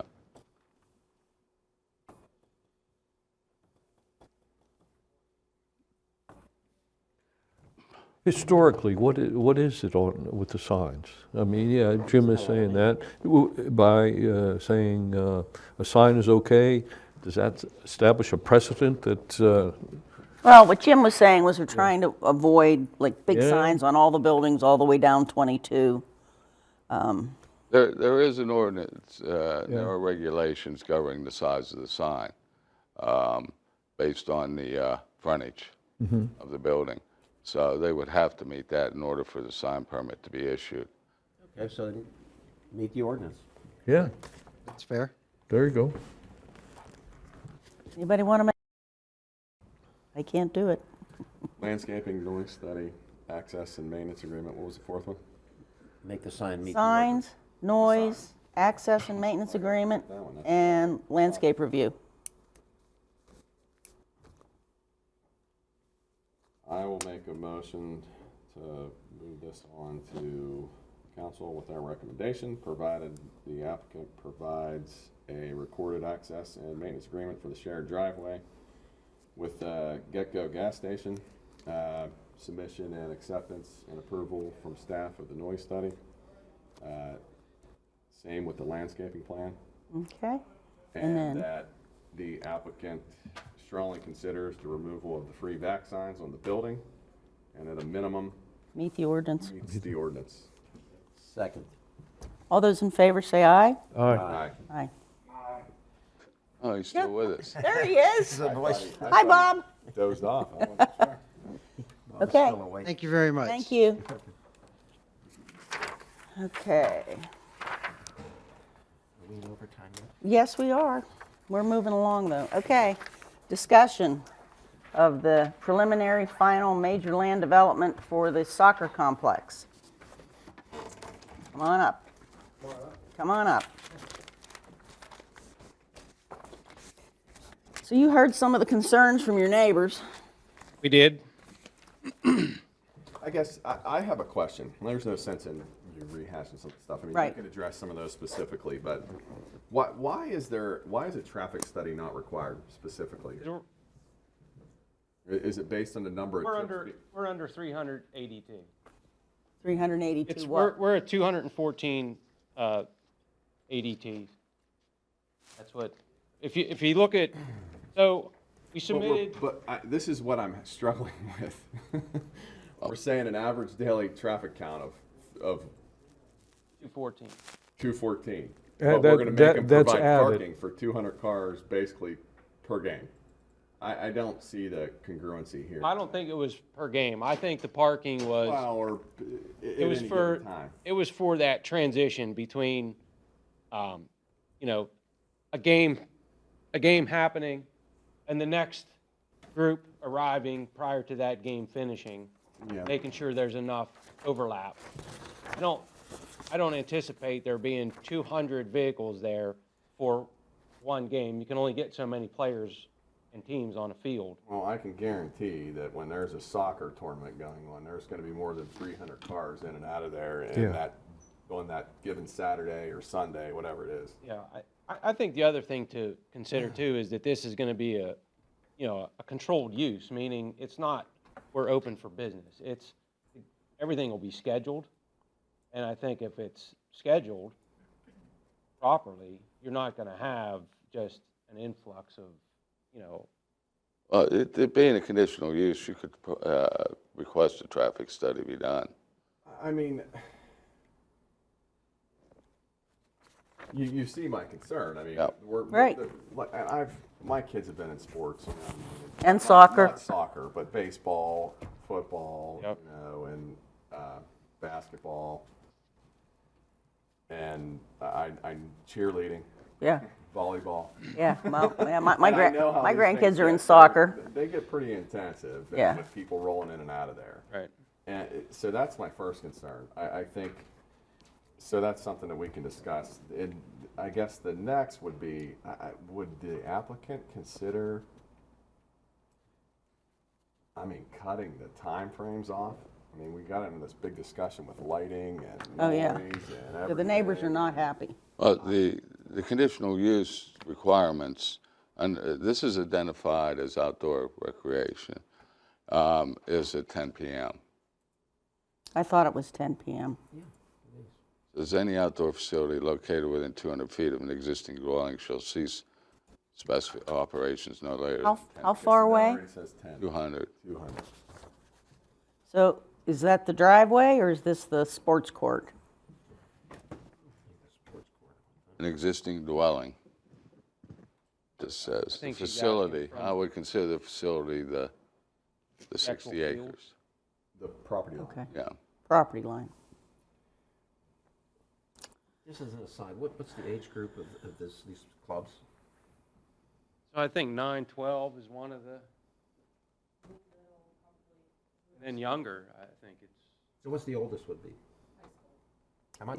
High school. High So you're school, going to have okay. So we're second not- graders to seniors. So we're not expecting the drunken British soccer fans. Yeah, I don't think so either, but I'm just simply saying. Yeah. No, I think the intent is not a stadium, or that's why there's not any proposed seating. I mean, I think a lot of us have been to these events where you bring your own chair Right. while your kid or your whoever nephew plays their game on a Saturday afternoon, and then you leave. It's not, you're there for a very they're not playing all day, or it's. And there's no bleachers or seating, right? No, and I don't, yeah, that's not the intent, is to have a. Is it really necessary to have it go till 10 o'clock at night? I mean, is that typical for this?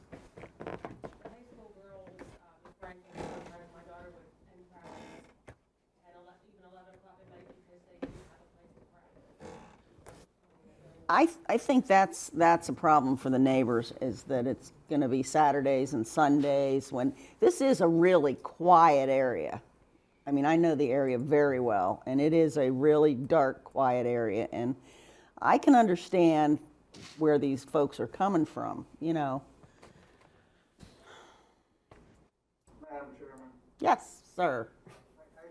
I think the issue of the hours of operation here are really critical and deserve some thought. I see no reason why it's been mentioned that this is a spring and fall event. Also hearing that it's not the rowdy British crowd, but it's basically high school students and younger. Right.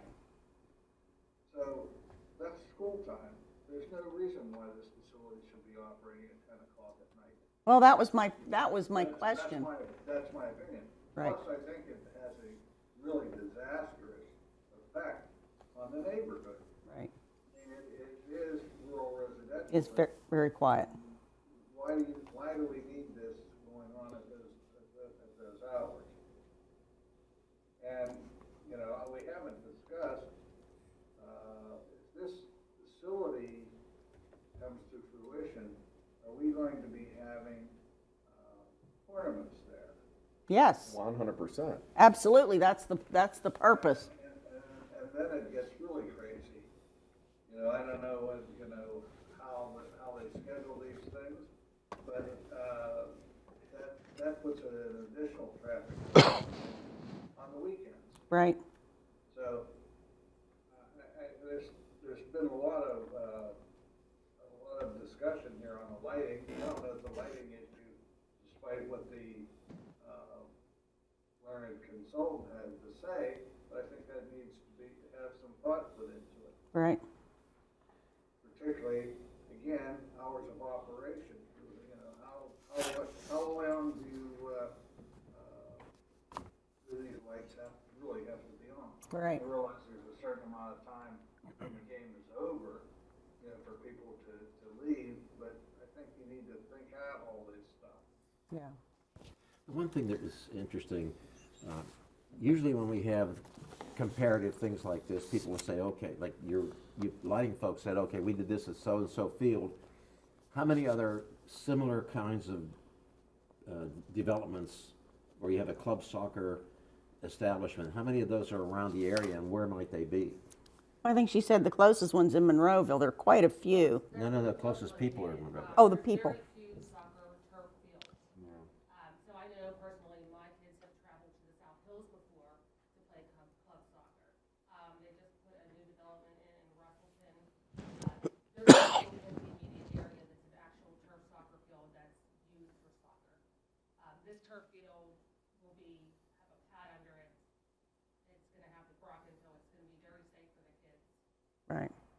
So you say Russellton's the closest one, huh?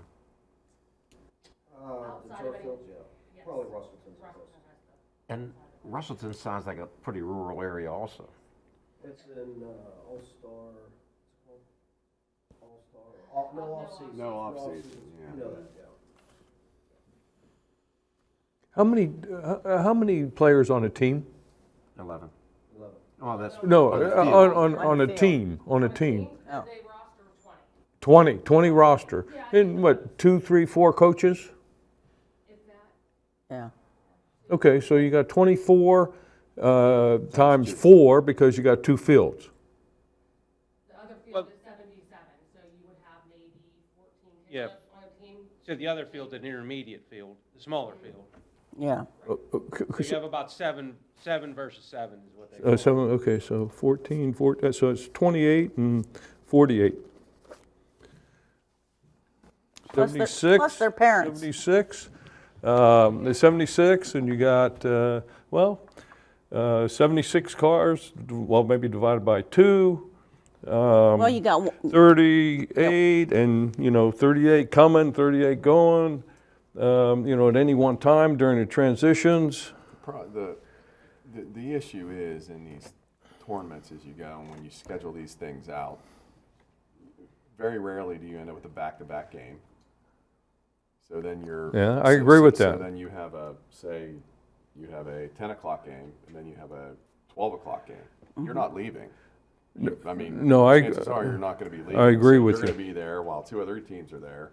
Another 4, there's all this overlap. Right. That's There's right. always cars coming in and cars going out. Because there's the players, the parents, the grandparents. Yeah, I don't disagree at all that there's a need for this or it's a good Right. idea. I'm struggling on where the location. Me too. And the specific things that are listed in our ordinance for a conditional use and its congruency with the neighborhood and Right. things of that nature. I'm I concerned think about that's the what- traffic. I really am. Yeah. I think that's legitimate. We had the concern about Logan's, legitimate concern. Right. And I think it's the same thing. Now, I haven't driven down School Road South lately, but that's a real concern. If there's a curve and a hump and all that there. the Yeah, line of there's no sight. berm on that road. It's Well, I guess pretty rough. we heard the comments, and, obviously they're justifiable comments. It'd be really helpful if we could get a clear picture on, we see the flat plane map, but that doesn't give us a feel for what's the sight distances, and are those concerns legitimate? Do you really have a super short sight distance? You're going to remove the one hillside to give you better sight distance, but does that really solve the problem? Well, the guy that lives across the street says they have a hard time getting in and out. I think we need to drive up there ourselves and take a look Yeah. at it. And Yeah, I had my surveyor, we checked the sight distance. So, when they're out there And so what- surveying, they take the point. Right. Which, that maximum sight distance. And then we looked at the criteria for a PennDOT low-volume driveway. And wait a minute, what's low volume? Who determines low volume? PennDOT based on the ADT. based which on is- your ADT. Okay, which you said your ADT was. They're regardless of what we're talking about and the numbers I know to be true, there's Right. still gonna be a low volume driveway. Okay, very good. I just Yeah. didn't understand the terminology. So, yeah, a low-volume driveway, the sight distances for that speed limit are 299 feet and 299 feet and 228 feet. That's based on the speed limit for low volume on that road. You mean like the posted speed limit? Posted speed limit. And the TPD hit on that they should be using, I think we need to, at the bare minimum, go a step further with the traffic I agree. issue and get some, Better numbers. yeah, and find out what the 85th percentile speed is out there. Right. Find out what people are doing out there. 'Cause Yeah, it's I not- agree. What is that posted? Is it 35? Yeah. And then our distance, the actual distance is 379 and 388. Okay. Do you know off the top of your hand what speed limit that would take you up to? It's probably about 45? Probably 45, but then, again, like you're saying, there's a factor of safety put into it. So they say probably design it for 45. Right. Is what they're gonna ask for. think we're gonna make that. You're 10 over the speed limit and you're going to make that. Okay. That's through PennDOT because it's state highway. Right. Yeah. So they'll be issuing the highway occupancy permit based on that. Okay. So basically, you have to have a highway occupancy permit anyway. We have to get it anyway. Right. Right. So if you meet that, then Okay. we're not in a really great position to say you can't, that's not sufficient, right? Well, it's all based on a number of traffic that isn't reality. Right. That's my. That's why you need the traffic study. Just let me back up here. So there's an existing driveway coming in there. What's the Scandinero? It's like Scandinero. That's where that's where the driveway goes back into the property? No, he's the next door neighbor. That's the next door neighbor. No, there's an existing. There's a barn driveway there. onto the property.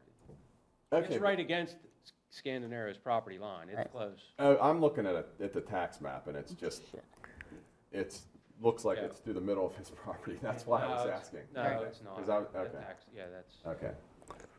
All right, so It's closer to his property line, his east property line. yeah, okay. So we moved it over. Okay. So it's not, it'll no longer be lined up with the neighbor's driveway that we talked No, about, right? you're correct, it won't. How far will it be? Right. How far from the existing, if we go up there? It's gonna be about right centered on, the property, our property's, frontage. So where the existing driveway, I'm not looking at the drawing right now, is right up against Scandinaro's. It's And pretty- what's it's the closer frontage? to Scandinero's. What's the frontage along School Road South? Maybe? I'd have What I'm looking at? Yeah, I don't have it up here. So what's across the street from where your driveway is going to be now? There's an embankment with some, fairly mature, Norway spruce. Okay, so there's not a driveway exactly opposite? No. Okay, now how far right or left of that is the properties these folks are talking about? Which. People that were There here were complaining, they said, two "Big cars gentlemen- are going to come out of this." The headlights, Headlights. two headlight They're guys. across, I don't know how far, they're across on the other side of School Road. One gentleman's be on the right side if you're going out of our property, the other one's on the left, and then there's two of them, I think, share a driveway that would be north, if you're coming out of our property, it would be northeast. It'd be really helpful to have those distances. Yeah, we can. Folks are here making statements, and to us, it sounds like you're going to drive right into their driveway, and then you're saying that's not the case. No. If I'm reading this right, that frontage is 250 feet. That sounds about right. Yeah, that's what I'm saying. Yeah. And I That's the guess my closest driveway. question would be. No. are we no There's longer- driveways over here. Yeah, I got it up here. It'd be good to see them. Okay, Right. We have in our ordinance for streets, I think there's a distance for intersections. Yeah, it's 150. It's 125 feet? 50, I think it is. It's only 50. 150. Oh, I was- Here's the split driveway here that Right. one resident was talking about. Okay, that's the existing. You're moving down this way. No, we're moving it the other way. No. Yeah, we're moving it that way. I know that's a driveway, but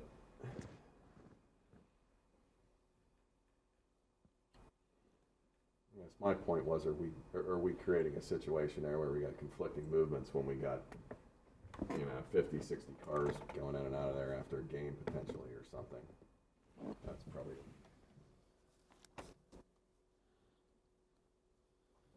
See, that's going to happen in a pretty short time span, I would think. I mean, I think if you're having people coming, they're not going to come when the other game is just starting, so they're going to be coming, that game's underway, so they're going to be arriving, and there'll be that packet of cars. Right. And so they're going to go in there, the other guys are going to finish their game, and there'll be some time span where there's no traffic, and then they're going to be coming out. Yeah. So I think we're talking about packets of cars coming in and out separated. So, I mean, it's not like you're going to have 200 cars coming out of there at once.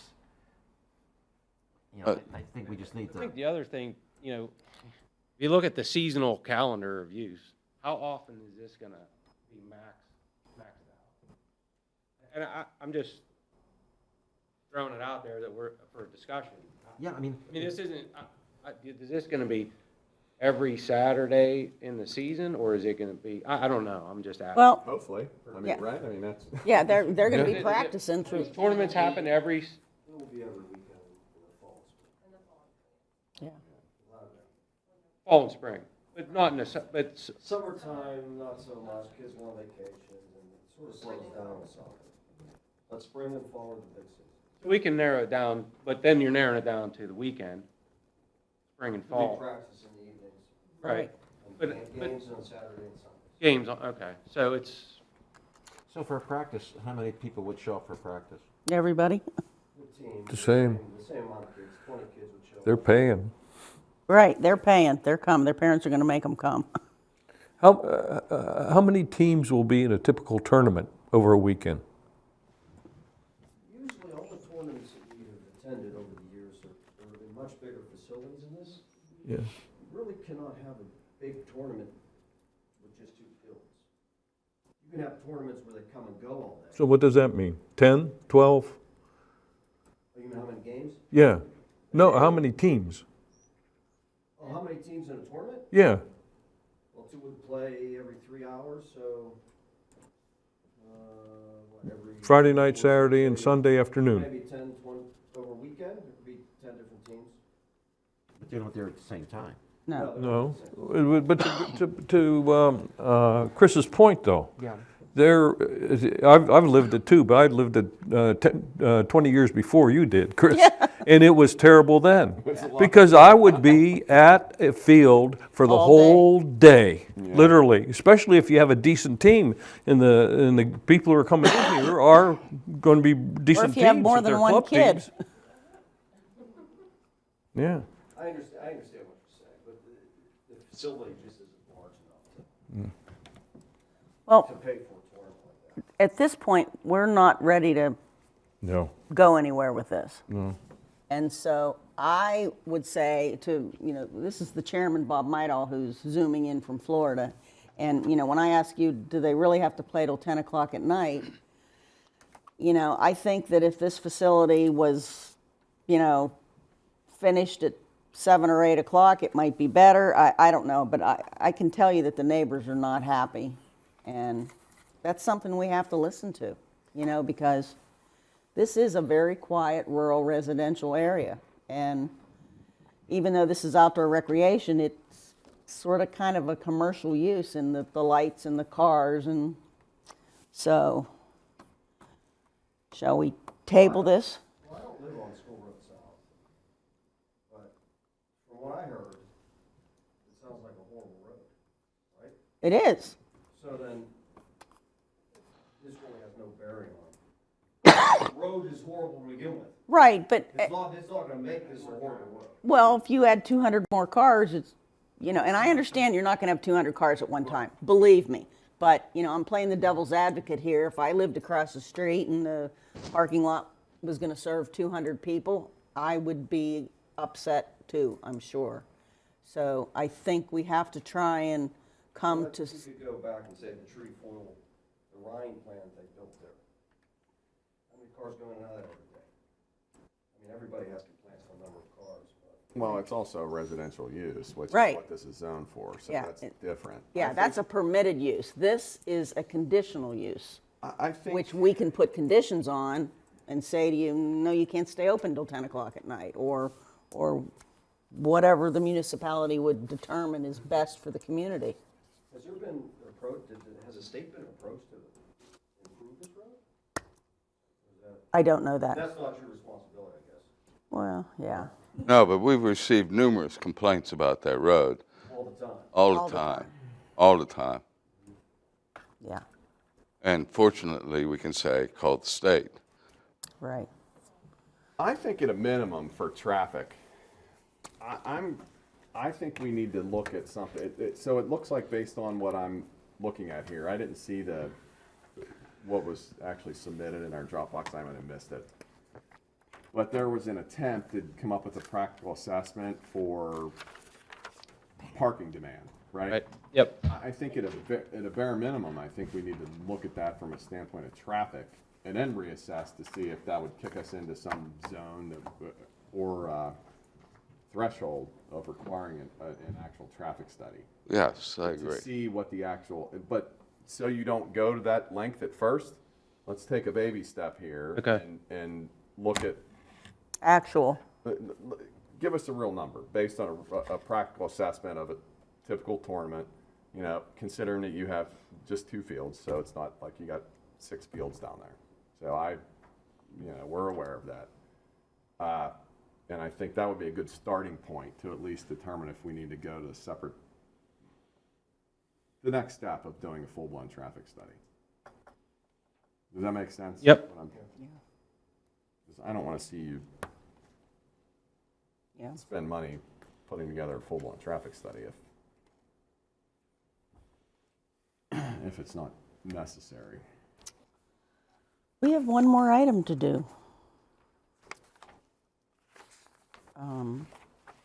Anything else from, I think a couple of things. One is that going to be gated? That entrance, okay. When you had either the Conservation District or the DEP take a look at this, was there a comment on the major excavation as far as potential release of hazardous chemicals there? None? No, but I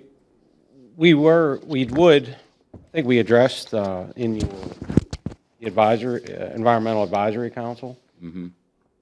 Okay. That we would do overburden analysis. And they do the sampling. I think there's a protocol. DEP would follow the guidance for overburden analysis for surface mining. They conduct 2 to 3 test hits and sample the soil at 3-foot intervals. Then they send the samples to Punxsutawney for sulfur analysis, and we could also do pre and post development surface water testing for pH, alkalinity, iron, manganese, aluminum, sulfates. I'm just trying to answer the questions. You're going to be better able to defend this. Oh, yeah. If you have the information that seems to be where the residents are coming from. I mean, you're have more worries as far as this being strip mine with having soil that's suited enough to carry the load for vehicle for the roadways in a small building, what it is. The fields obviously aren't going to be an issue, but yeah, at least I don't see them being an issue. Right. I don't think it's going to be. Has there been any geotech done? Yes. Yeah, we have a full geotech report. Yeah, and I mean the material's usable. Okay, so for what it we're proposing. Okay. They might have to modify it, meaning add moisture content to it to get it to compact. Yeah. But as far as getting compaction, we shouldn't have any issues with it. Okay, well, that's why I think think dealing with the roadway vehicle. Right, and I think from an environmental standpoint, obviously we're going to watch during construction for any signs of anything, but, one way to treat AMD is through high carbonate limestone, right? We're going to add 10,000 tons of high carbonate limestone to this site. Yeah, that's not. And all the stormwater is going to pass through, most of it, through the fields into the infiltration basin. So if anything, it's going to be a big benefit to the surrounding watershed. Yeah, that's not really I mean, I know the neighbors voice some concerns there, but from my standpoint, I don't. No, we're going to make the site better. It might be helpful to, address that when they're here, because in their minds, they don't have that information, so that's a doubt. So Right. if you can address all the comments that you heard with facts and with data, that really helps. It helps your case, I think. Right. yeah, how you will improve the site and stop the stormwater runoff that they're experiencing now because it's, was never reclaimed. Anything else from anybody? I don't think so. I think that. Okay, well, thank you very much. We're going to move on to our next item, and when will, Record the comments, or do you want an order, a transcript? Yeah, you can order one. Patty. thank you. Thank you very much. And our last item, acceptance of an application for the rezoning of approximately 19.3 acres of land, Logan's Ferry Road, from R1 to R2, and the authorization to advertise for a public hearing. Is the application in order? Yes. You recall this is the one that wanted to go from R1 to R3. They're now proposing to go R2, and I believe 6 lots, 5 lots. 5 lots. Three single family, 2 duplex, or all single family. All single family, okay. So, somebody want to make a motion to accept the application? So moved. All those in favor? Aye. Aye. We accept it. Anything else, Jim? That's it. That was Okay. anticlimactic. Yeah, sorry. You had to wait so long. We have a motion to adjourn. So moved. Second. All those in favor say aye. Aye. Thanks, Bob.